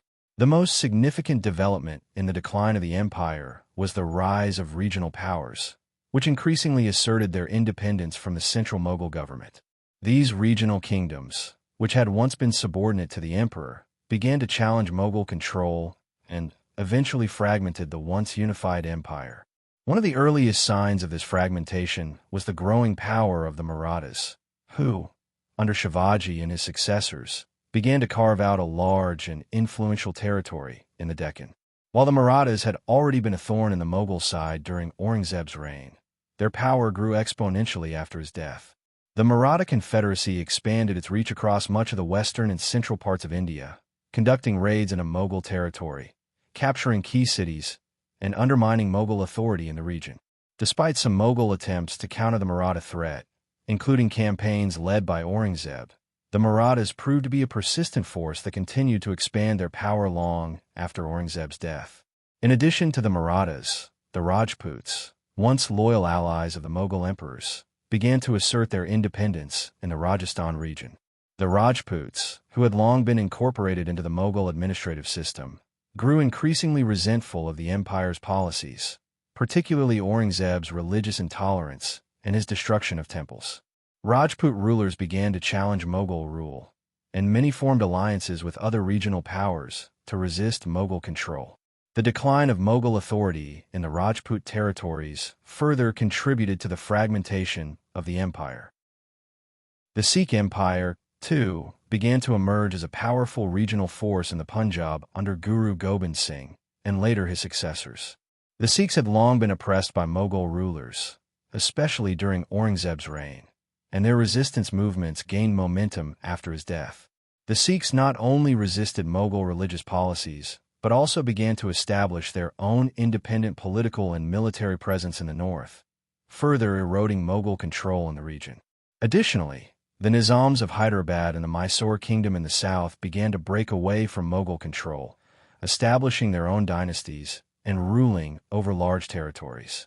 These regional kingdoms, which had once been part of the Mughal imperial system, became increasingly powerful and autonomous, leaving the Mughal court in Delhi with limited authority over them. The growing power of these regional kingdoms, coupled with their increasing autonomy, significantly weakened the central authority of the Mughal Empire. By the early 18th century, the empire was no longer a unified force, but rather a collection of fragmented, competing regions. This regional fragmentation left the empire vulnerable to external threats and internal rebellion, paving the way for the eventual collapse of Mughal rule. By the early 18th century, the Mughal Empire was facing not only internal challenges, but also growing external threats, particularly from European colonial powers. The most significant of these powers were the British, whose increasing presence in India began to have a profound impact on the stability of the Mughal Empire. As the Mughal Empire weakened, European powers, including the British, French, and Dutch, saw an opportunity to expand their influence in the region. The British East India Company was the most influential European entity in India during this period. Initially, the British were primarily focused on trade, establishing trading posts and factories in key cities like Calcutta, Madras, and Bombay. The Mughals, under Aurangzeb and his successors, had largely tolerated the presence of European traders, seeing them as valuable commercial partners. However, as the Mughal Empire weakened, the British East India Company expanded its role in India, shifting from a mere trading entity to a political and military power. One of the key moments that signaled the rise of British influence was the Battle of Plassey in 1757, which, although after the Mughal Empire's decline, marked the beginning of British dominance in India. Before this, the British had already started forming alliances with local rulers and regional powers, using diplomacy, trade, and military force to secure their position in India. Their growing military presence allowed them to play a decisive role in Indian politics, often supporting one ruler over another to further their own interests. While the Mughals had once controlled vast territories and managed extensive trade routes, by the time of Bahadur Shah II, the empire's political and military control was limited. The British, on the other hand, increasingly controlled key ports, trade routes, and territories, expanding their influence while the Mughal Empire could no longer enforce its dominance. The decline of Mughal central authority and the regional fragmentation made it easier for the British East India Company to gain control over large parts of India. The company was not just a commercial entity, but had its own army, which it used to protect and expand its interests. By aligning itself with various regional powers, the British ensured that their influence continued to grow as the Mughal Empire's strength waned. The British colonization of India, which ultimately led to the establishment of the British Raj in the mid-19th century, was directly influenced by the weakening of the Mughal Empire. As the empire fragmented and its authority diminished, the British capitalized on the power vacuum left behind, slowly transforming from traders to rulers. The decline of Mughal military power was one of the most critical factors in the weakening of the empire in the 18th century. Under the earlier Mughals, particularly Akbar, the empire's military was one of the most formidable forces in the world, characterized by disciplined soldiers, a sophisticated administrative system, and the effective use of artillery and cavalry. However, by the time of Aurangzeb's death, the Mughal military had begun to lose its edge, and in the years that followed, the empire struggled to maintain control over its vast territories. One of the key reasons for this decline was the overextension of the empire's resources. The Mughals, especially under Aurangzeb, had expanded their territories to their greatest extent, but the cost of maintaining control over these far-flung regions proved unsustainable. Prolonged wars, particularly in the Deccan and against the Marathas, drained the Mughal treasury and weakened the empire's ability to properly equip and maintain its military forces. Aurangzeb's military focus in the southern regions resulted in fewer resources for other parts of the empire, and the imperial army became overstretched and fragmented. Additionally, after Aurangzeb's death, the Mughal Empire faced internal divisions that further weakened its military structure. The succession struggles following Aurangzeb's death led to political instability, and a lack of strong leadership meant that the military was no longer as effective or cohesive. The imperial army was plagued by corruption, with officers often more concerned with their own personal wealth and power than with serving the empire. This led to a decline in discipline, loyalty, and efficiency within the military ranks. The Mughal military's failure to adapt to new tactics and technologies also played a crucial role in its decline. The Marathas, Rajputs, and Sikhs, all of whom had once been loyal subjects, had developed their own military strategies, often based on guerrilla warfare and more flexible, mobile forces. The Mughals, meanwhile, relied heavily on traditional methods of warfare, including the siege warfare techniques that had worked in earlier centuries, but were increasingly ineffective against these new, more agile forces. As a result, the Mughals began losing control over strategic territories. The Deccan, which had once been firmly under Mughal rule, became increasingly dominated by the Marathas. The Sikh rebellion in the Punjab and the Rajput resistance in the Rajasthan further undermined the empire's control over key regions. These losses not only weakened Mughal authority, but also gave rise to independent regional powers, making it difficult for the central government to maintain its grip on the empire. By the time of the early 18th century, the Mughal military, once the pride of the empire, had become a shadow of its former self. The loss of key territories and the inability to quell internal rebellions marked the end of the Mughal Empire's dominance and paved the way for the rise of regional powers and European colonial forces. As the Mughal Empire weakened militarily and economically, its administrative systems also began to deteriorate, further accelerating the empire's decline. During the early years of the Mughal rule, the empire had an efficient bureaucratic system that helped maintain control over its vast territories.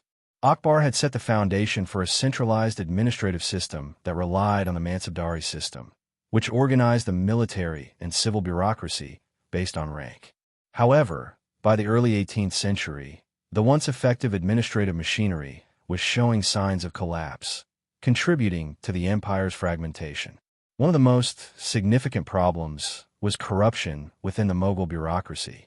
As the central authority weakened, local officials and regional governors, or nawabs, grew more autonomous and often abused their power. Many officials exploited the system for personal gain, embezzling funds and taking bribes. This corruption led to inefficiencies in tax collection, law enforcement, and governance, further eroding the stability of the empire. The empire's vast size made effective administration increasingly difficult. While Akbar and Shah Jahan had been able to maintain some degree of control over the far-flung provinces through a strong network of officials and military commanders, their successors lacked the same level of authority. Aurangzeb, despite his military successes, had overextended the empire, and the bureaucratic system could not keep up with the demands of governing such a vast territory. As the local governors gained more power, their loyalty to the Mughal emperor weakened. Some provincial governors even stopped sending tax revenues to the central government, undermining the financial stability of the empire. The loss of central authority and the rise of regional autonomy led to the development of independent power structures in several provinces. The Marathas in the Deccan, the Rajputs in Rajasthan, the Sikhs in the Punjab, and the Nizams in the Deccan all grew increasingly independent, effectively breaking away from Mughal control. These regional powers not only refused to pay taxes, but also built their own administrative and military structures, further fragmenting the empire. In addition, bureaucratic inefficiency at the top levels of government compounded these problems. The imperial court became mired in intrigue and infighting over succession, with each emperor failing to replicate the strong leadership of previous Mughal rulers.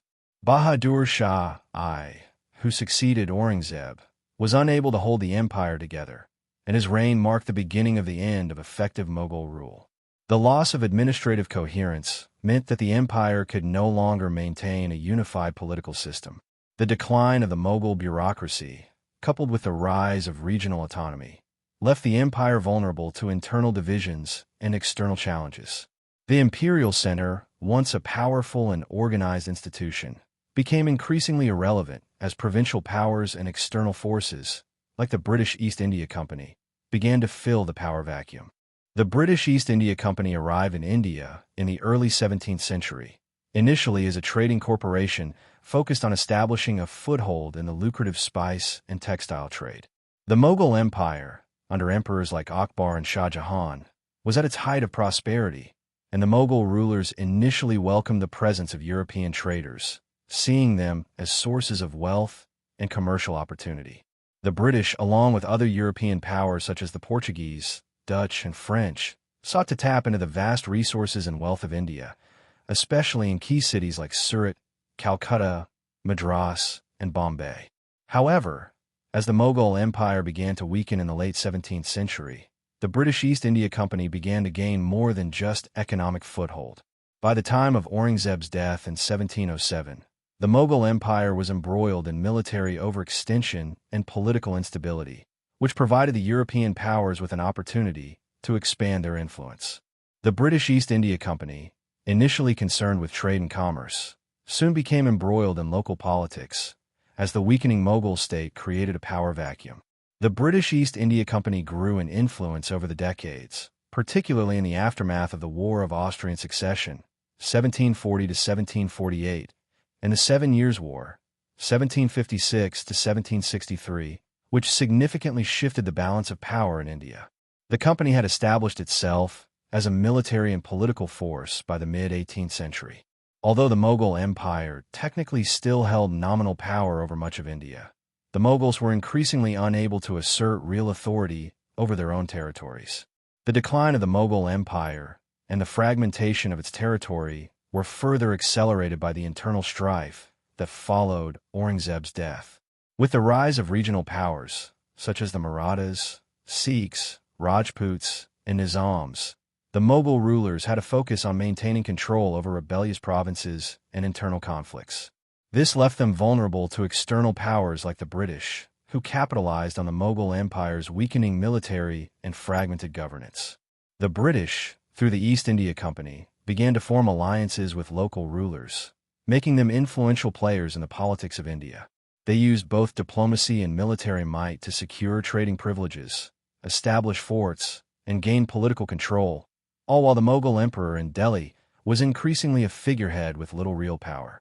As the Mughal Empire continued to weaken in the 18th century, the British East India Company capitalized on the fragmented political landscape in India, gradually shifting from a trading enterprise to a political and military power.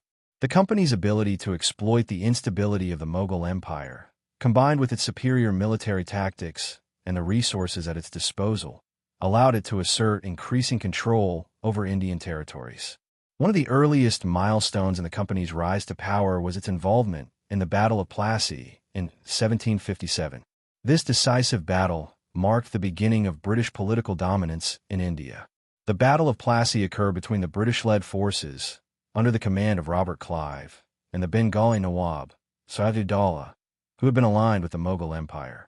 The conflict arose over the company's desire to protect its interests and trade routes in Bengal, which was one of the wealthiest and most strategically important regions in India.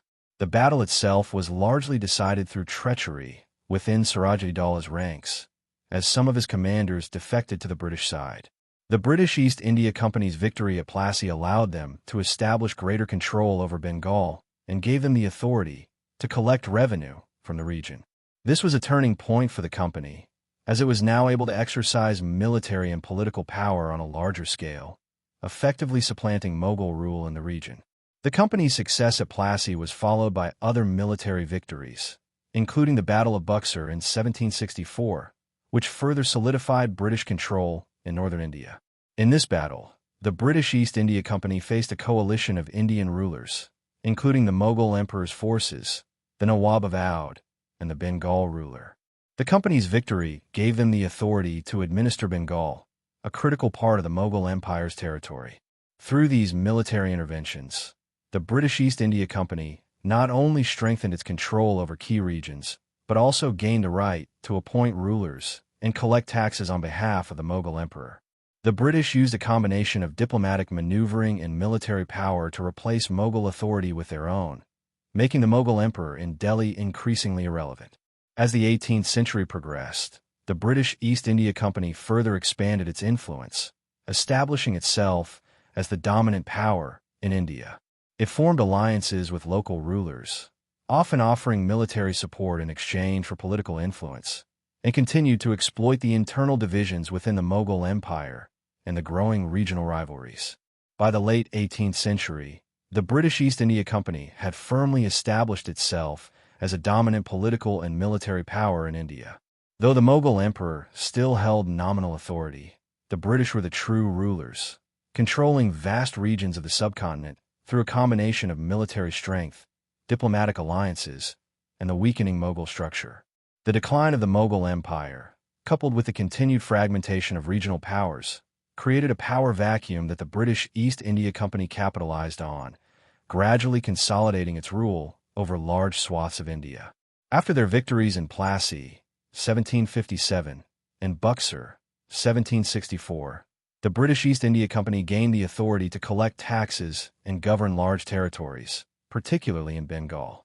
With control over the rich province of Bengal, the company was able to amass immense wealth, which it used to fund its military operations and further its political ambitions. The acquisition of Bengal, alongside other territories like Madras and Bombay, gave the British the resources to exert more influence over the Mughal court and regional rulers. The company's role as a de facto ruler of India was further solidified through its ability to appoint Nawabs and other rulers loyal to the British, often through treaties and alliances that were more coercive than consensual. With a growing military presence and access to the resources of Bengal, the British East India Company began to intervene in local politics across India, forming alliances with regional powers while simultaneously undermining those who resisted British control. A crucial part of the company's strategy was its manipulation of Mughal weaknesses. The Mughal emperors were now little more than puppets in the hands of the British. The emperor, once a powerful symbol of Mughal rule, had lost nearly all political and military influence.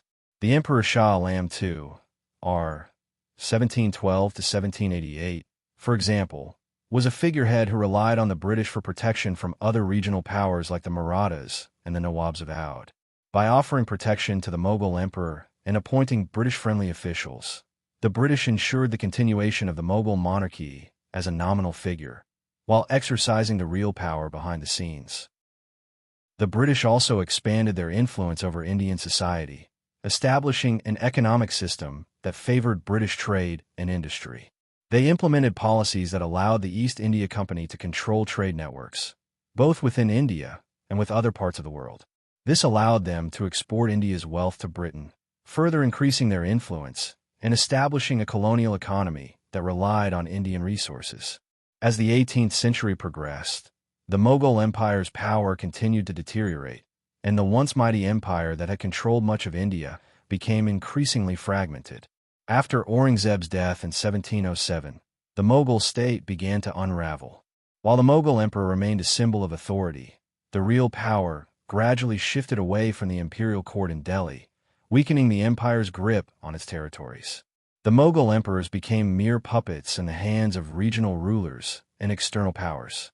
The succession struggles and family conflicts that followed Aurangzeb's death further undermined the empire's stability.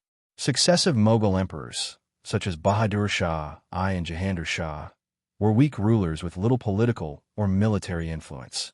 They failed to assert control over the growing regional powers like the Marathas, Rajputs, and Sikhs, who increasingly defied Mughal authority. One of the most significant signs of the empire's decline was the rise of regional monarchies that gained autonomy from the Mughals. The Maratha Empire in the Deccan, led by figures such as Shivaji and later the Peshwas, challenged Mughal supremacy and began to establish their own power bases across central and western India. The Marathas' increasing influence in the south and their frequent raids into Mughal territory were a sign of the empire's inability to defend itself. The Nizam of Hyderabad, once a Mughal ally, also declared independence and began to assert control over large territories in southern India. The Mughal emperor in Delhi, by the early 18th century, had become little more than a ceremonial figurehead, lacking both military strength and political authority. The emperor's imperial court, once a hub of intellectual, cultural, and administrative activity, became increasingly corrupt and disorganized, failing to maintain the empire's administrative functions. The loss of central authority meant that many provincial governors acted with increasing independence, undermining the empire's unity and contributing to its fragmentation. The British East India Company, sensing the opportunity, began to expand its control over Indian territories in this power vacuum. The company's growing military and political influence allowed it to take advantage of Mughal weaknesses, forming alliances with regional rulers while simultaneously undermining Mughal authority.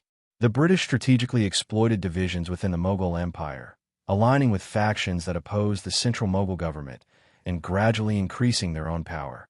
By the time of the mid-18th century, the Mughal emperor had become a symbolic figure with little actual influence, and the British East India Company was emerging as the true political and military power in India.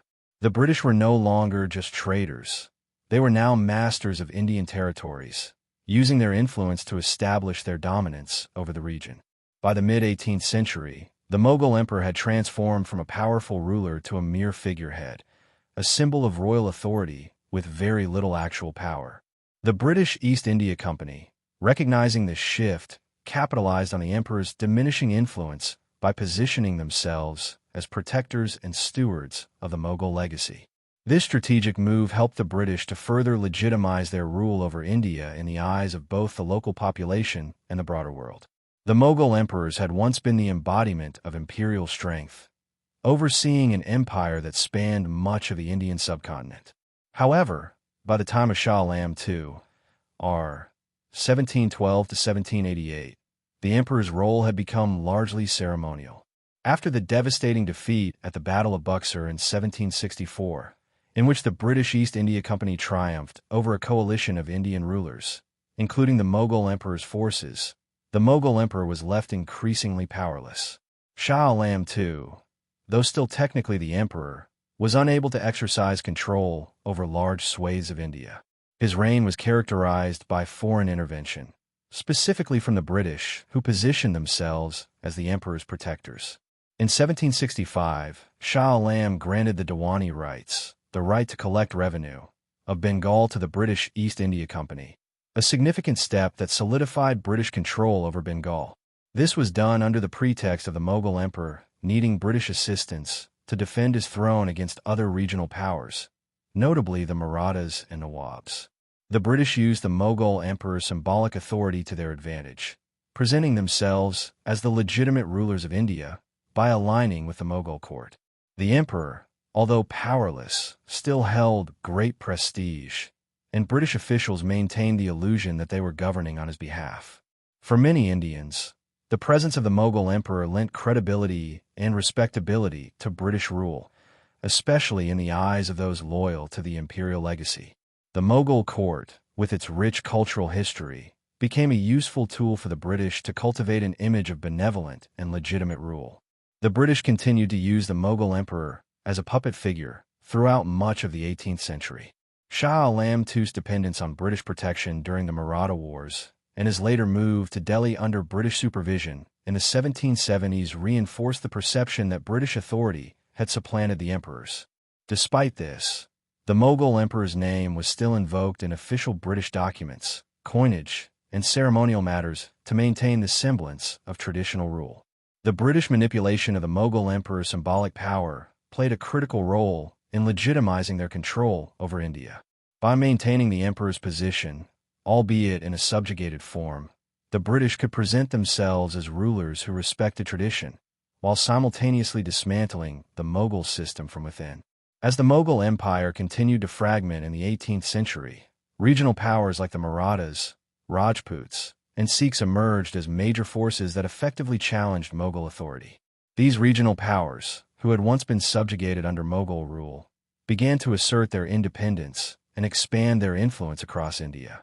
While the Mughal Empire's grip on India weakened, the British East India Company took advantage of the regional rivalries to consolidate its own control over the subcontinent. The Marathas, in particular, became the dominant power in India after the decline of Mughal rule. Under the leadership of Shivaji in the 17th century, the Marathas had already begun their resistance against Mughal rule, but it was after Aurangzeb's death that they truly gained momentum.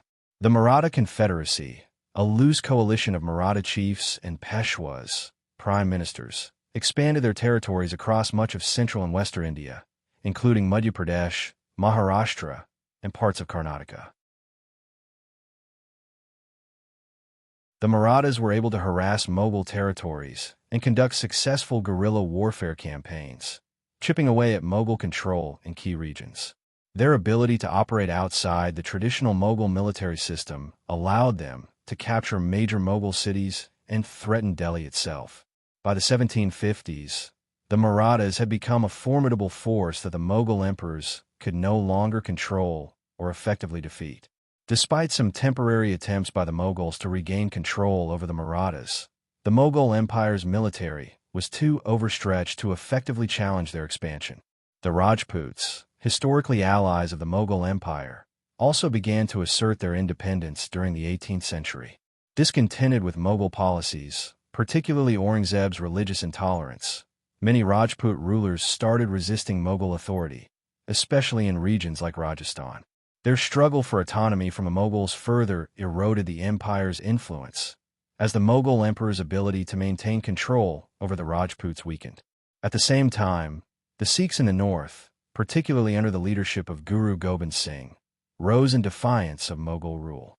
After years of persecution under Aurangzeb, the Sikhs organized themselves into a military brotherhood and began to establish a strong presence in Punjab. The Sikh resistance, particularly their defiance against Mughal attempts to enforce Islamic law, contributed significantly to the loss of Mughal control in the north. While these regional powers challenged the Mughal Empire's control over their territories, the British East India Company recognized the opportunity to align with and manipulate some of these regional forces.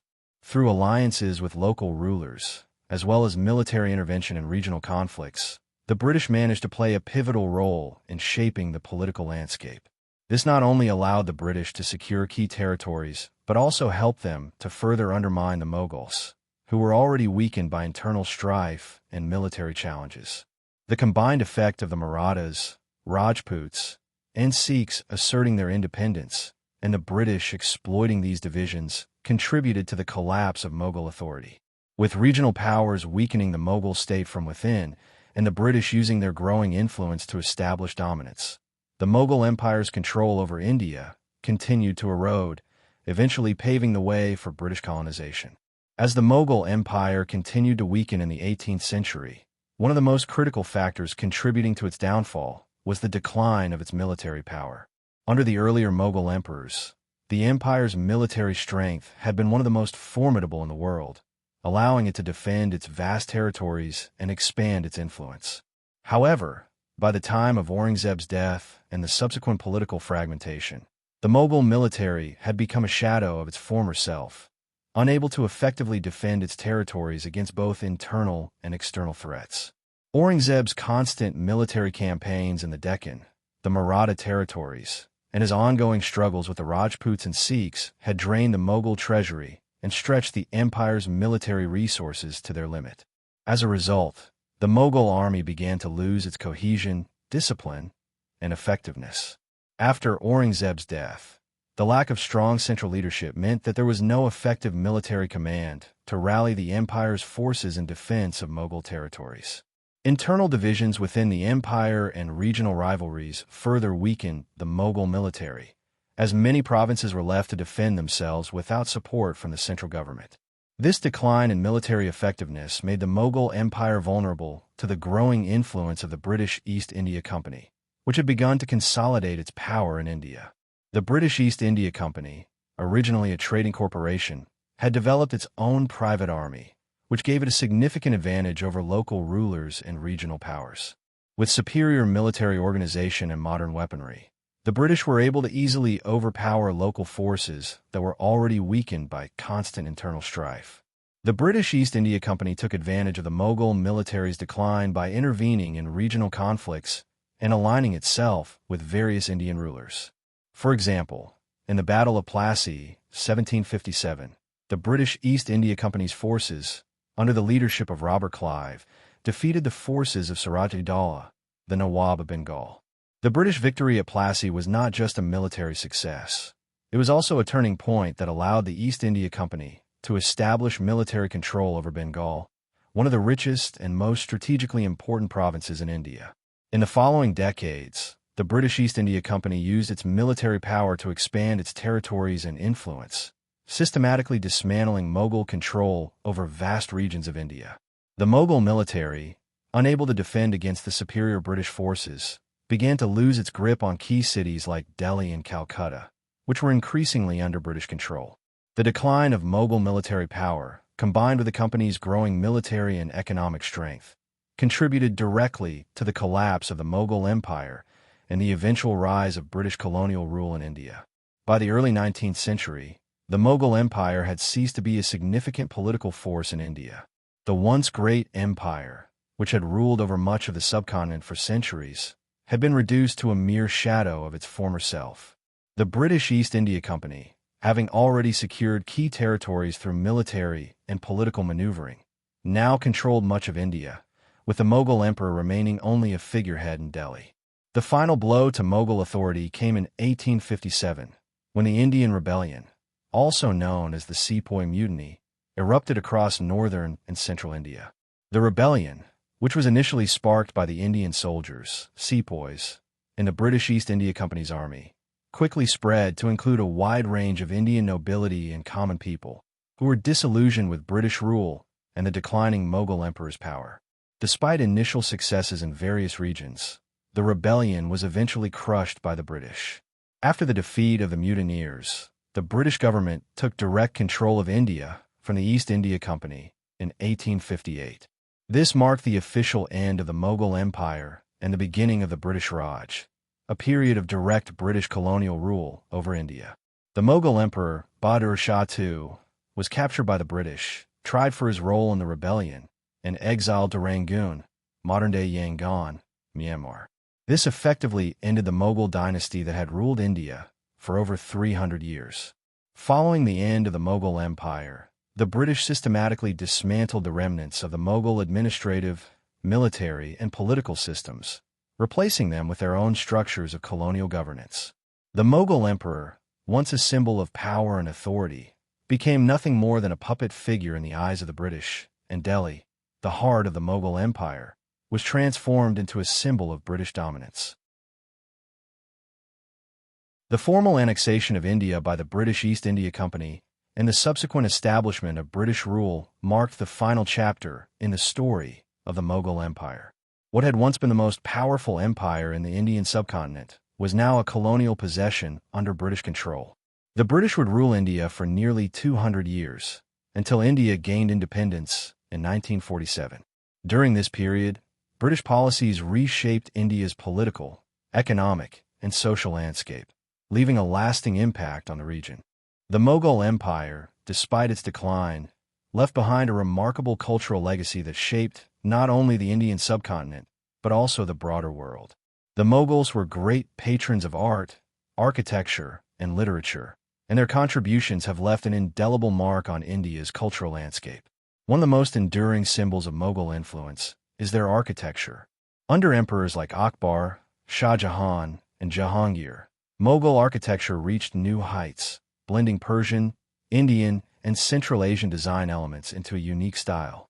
Mughal structures were characterized by their grand scale, symmetry, and elaborate decorations. The Taj Mahal, built by Shah Jahan in memory of his wife Mumtaz Mahal, stands as one of the world's most iconic architectural wonders and a symbol of eternal love. Its white marble dome, intricately detailed inlay work, and serene gardens have inspired admiration and awe for centuries. The Red Fort in Delhi, the Jama Masjid, and the Qutb Minar are other monumental examples of Mughal architecture that demonstrate their skill in blending Islamic and Indian architectural styles. These structures were not only places of power and worship, but also symbols of the Mughal rulers' authority and their ability to integrate local culture with Persian and Islamic aesthetics. The Mughals' architectural contributions continue to be celebrated today as part of India's rich historical and cultural heritage. In addition to architecture, the arts flourished during the Mughal period. Mughal miniature paintings, characterized by their intricate detail and vivid color, became an important cultural expression.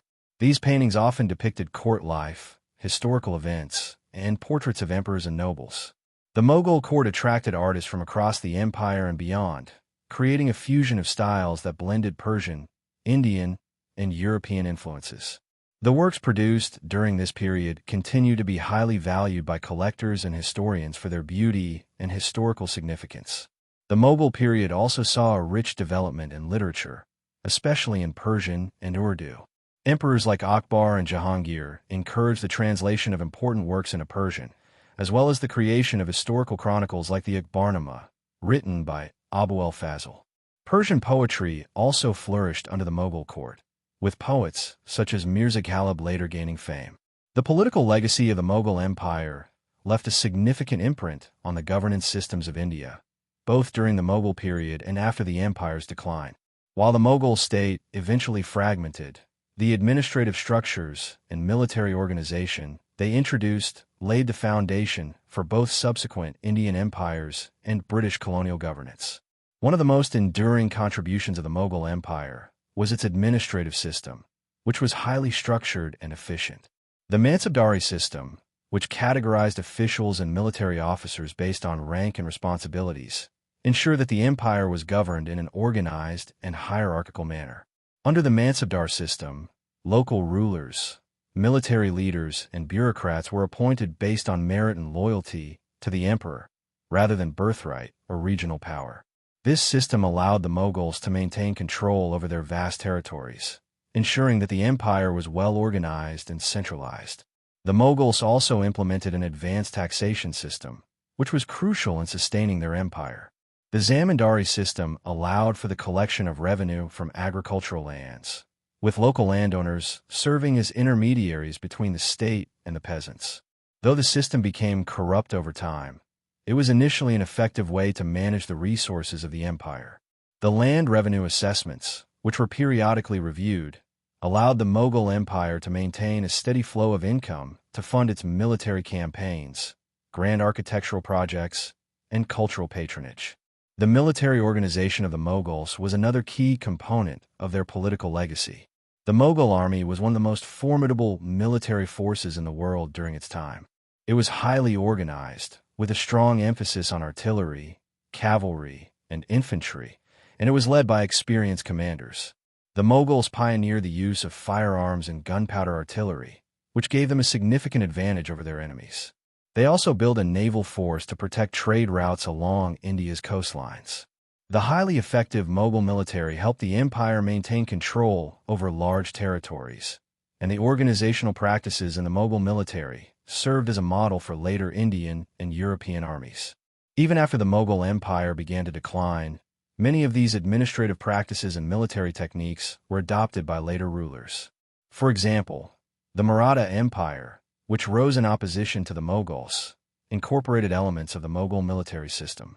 Similarly, the British East India Company drew upon Mughal administrative structures to govern India more efficiently, albeit with the ultimate aim of consolidating British control. The religious legacy of the Mughal Empire is one of its most remarkable and lasting contributions to India's cultural and social fabric.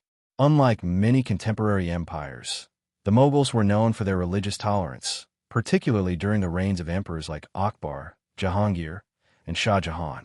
This policy of tolerance not only promoted social harmony, but also contributed to the synthesis of cultures that characterized the Mughal period. Akbar, in particular, is often hailed for his progressive approach to religion. He famously implemented a policy of Sulh-i-Kul, or peace with all, which advocated for respect and coexistence between all religions. Akbar abolished the jizya tax on non-Muslims, promoted the integration of Hindus into the Mughal administration, and engaged in dialogues with scholars from various religious backgrounds, including Hinduism, Islam, Christianity, and Jainism.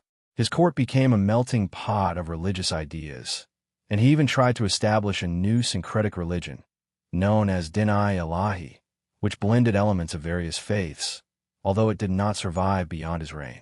In addition to fostering religious tolerance, the Mughals also contributed to the blending of Islamic and Indian religious traditions. This synthesis is most visible in art, architecture, and literature, where Persian, Central Asian, and Indian elements combined to create a distinctive Mughal culture. Akbar's reign saw the flourishing of Mughal architecture, which fused Persian styles with traditional Indian designs, resulting in monuments like the Fatehpur Sikri and the Jama Masjid in Delhi. The use of Hindu motifs and architectural styles alongside traditional Islamic features is a testament to the cultural blending that took place under Mughal rule. Religious tolerance also influenced the social structure of Mughal India. The Mughal rulers encouraged Hindu participation in the military and bureaucracy, leading to a more inclusive society. Many Hindu Rajas and Nawabs were integrated into the Mughal political system, and they held significant positions of power and responsibility. This helped maintain a sense of unity in an empire that spanned diverse regions and religious communities. Even during the later reigns, when the Mughals became more orthodox under Aurangzeb, the earlier policies of religious tolerance and cultural synthesis had already taken deep root, leaving a lasting impact on Indian society. The Mughal Empire's efforts to combine diverse religious and cultural practices shaped Indian identity and contributed to a rich, diverse, and vibrant society that endures today. The economic legacy of the Mughal Empire is one of its most influential contributions to India's long-term development. The Mughals created a highly organized economy, one that encouraged both agricultural productivity and trade. Their reign saw the flourishing of industries like textiles, ceramics, and metalwork, as well as the expansion of both domestic and international commerce. These practices laid the foundation for India's economic system, influencing future colonial and post-colonial policies. The Mughal Empire's most significant economic feature was its reliance on agriculture. The land revenue system under the Mughals, particularly the Zabt system introduced by Akbar, was a key component of the empire's economic stability. This system assessed the value of agricultural produce and allowed for a fixed tax to be paid by the peasants. Though it later became oppressive in some regions, the system provided a reliable revenue stream to the Mughal administration and allowed the empire to support its large military and vast infrastructure projects, such as roads, forts, and buildings. Agriculture under the Mughal Empire was diverse, with the empire benefiting from both monsoon-dependent rice cultivation and dryland crops, such as wheat and millets. The empire's emphasis on irrigation and the introduction of new farming techniques helped increase crop yields and ensure food security in many regions. In terms of trade, the Mughal Empire was at the heart of the Indian Ocean trade network. Under the Mughals, India became a central hub for exporting goods, especially textiles, spices, cotton, and silk. The port cities of Surat, Calcutta, and Madras became key trading points, linking the empire to markets in Africa, Europe, and the Middle East. Mughal merchants had access to a vast network of trade routes that helped India become one of the largest economies in the world during the empire's peak. Mughal India was also involved in the global trade network, exporting goods to Europe and importing luxury items such as silver and gold. Indian textiles, particularly cotton and silk, were highly prized in European markets, and this demand helped fuel the empire's economic prosperity. However, the decline of the Mughal Empire also had significant consequences for India's economy. The collapse of Mughal political structures led to a breakdown in the organized systems of taxation, land revenue, and trade. The British East India Company would later exploit these vulnerabilities, taking control of the Indian economy and integrating it into the global colonial system. But the groundwork for India's economic systems had been established during the Mughal period. The social legacy of the Mughal Empire had a profound and lasting impact on the structure of Indian society. Despite its eventual decline, the Mughal Empire's policies of integration, tolerance, and social organization shaped India's cultural and social dynamics for centuries. The Mughals brought together diverse religious, ethnic, and cultural groups, fostering a more pluralistic society and promoting social cohesion. One of the most important aspects of Mughal social policy was the integration of different religious and ethnic communities into the empire's administration and society. Under Akbar, the Mughal Empire saw a significant degree of religious tolerance, with policies that allowed for the participation of Hindus in the imperial bureaucracy, military, and administration. The marriage alliances between Mughals and Rajputs further strengthened the bonds between different communities, allowing for the fusion of cultures and the promotion of unity. This integration helped to create a more inclusive society, where Hindus and Muslims could coexist, work together, and contribute to the empire's success. The Mughal court was a microcosm of this diversity, with Persian, Turkish, Central Asian, and Indian traditions blending to create a unique Mughal culture. The social hierarchy during the Mughal period was complex, with the emperor at the top, followed by nobles, military officers, landowners, and peasants. However, the Mughals were careful to maintain a balance of power between various groups, including different Hindu castes and Muslim sects, ensuring that no one group dominated the others. This helped create a system where people from different backgrounds could rise to power, provided they were loyal to the emperor and the empire. In terms of social mobility, the Mughal Empire provided opportunities for people to move up the social ladder through merit-based appointments. Many of the empire's high-ranking officials, including nobles and military leaders, were of non-royal origins. Akbar's policy of promoting merit over hereditary nobility allowed for greater mobility, particularly for talented Hindus who were given significant positions of power, which further integrated different communities into the imperial system. However, despite this relative integration, the caste system remained a strong feature of Indian society, even during the Mughal period. While the Mughals may have been more tolerant than some other empires, the social stratification of Indian society, with its rigid caste system, continued to influence the everyday lives of most Indians. Nevertheless, the Mughal Empire's policies of integration and cultural synthesis contributed to a broader sense of shared identity in many regions, particularly among the elite classes. The legal legacy of the Mughal Empire is an often overlooked but significant aspect of its influence on both Indian governance and colonial administration. The Mughals introduced centralized legal systems that were based on a combination of Islamic law, Sharia, and traditional Indian customs. These legal practices shaped governance during the Mughal period and continue to influence the legal systems of later Indian states, as well as the British colonial system. Under the Mughal emperors, especially Akbar, the legal system was structured and centralized to maintain peace and order across the vast empire. Akbar, in particular, is noted for his efforts to create a legal framework that balanced Islamic principles with the customary laws of the different communities under his rule. He established a system in which judges, qazis, were responsible for interpreting and enforcing Islamic law, while land revenue officers and military leaders also played a role in local governance, ensuring a multi-layered approach to law enforcement. Akbar's legal reforms included the establishment of a justice system that allowed for both religious and secular matters to be addressed within a common legal framework. This allowed for Hindu practices to be recognized in the courts, alongside Islamic law.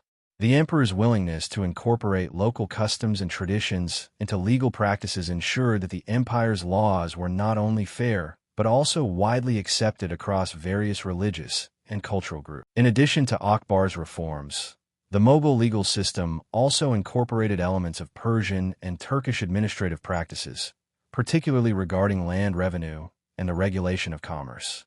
These administrative and legal frameworks played a crucial role in maintaining the empire's stability and facilitating trade and economic growth throughout the empire.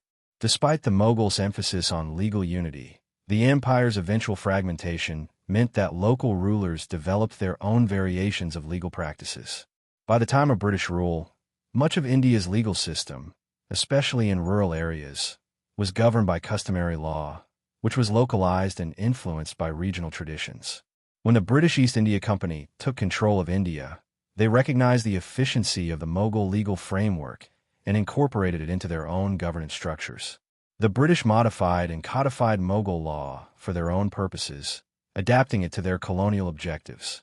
They utilized Indian legal traditions alongside British common law, creating a hybrid system that persisted throughout British rule. Many revenue practices, such as land tax collection, were based on Mughal models, and British administrators continued to employ many of the legal structures put in place by the Mughals. The Mughal legal system's legacy is evident in India's modern legal framework, which still reflects the influence of both Islamic law and customary practices. The blending of these legal traditions continues to play a role in India's complex legal system today. Thanks for watching. If you enjoyed exploring history with us, don't forget to subscribe and turn on notifications for more captivating stories. At Past to Pillow, we bring history to life, making it the perfect companion for a restful sleep. Drop your thoughts or suggestions below.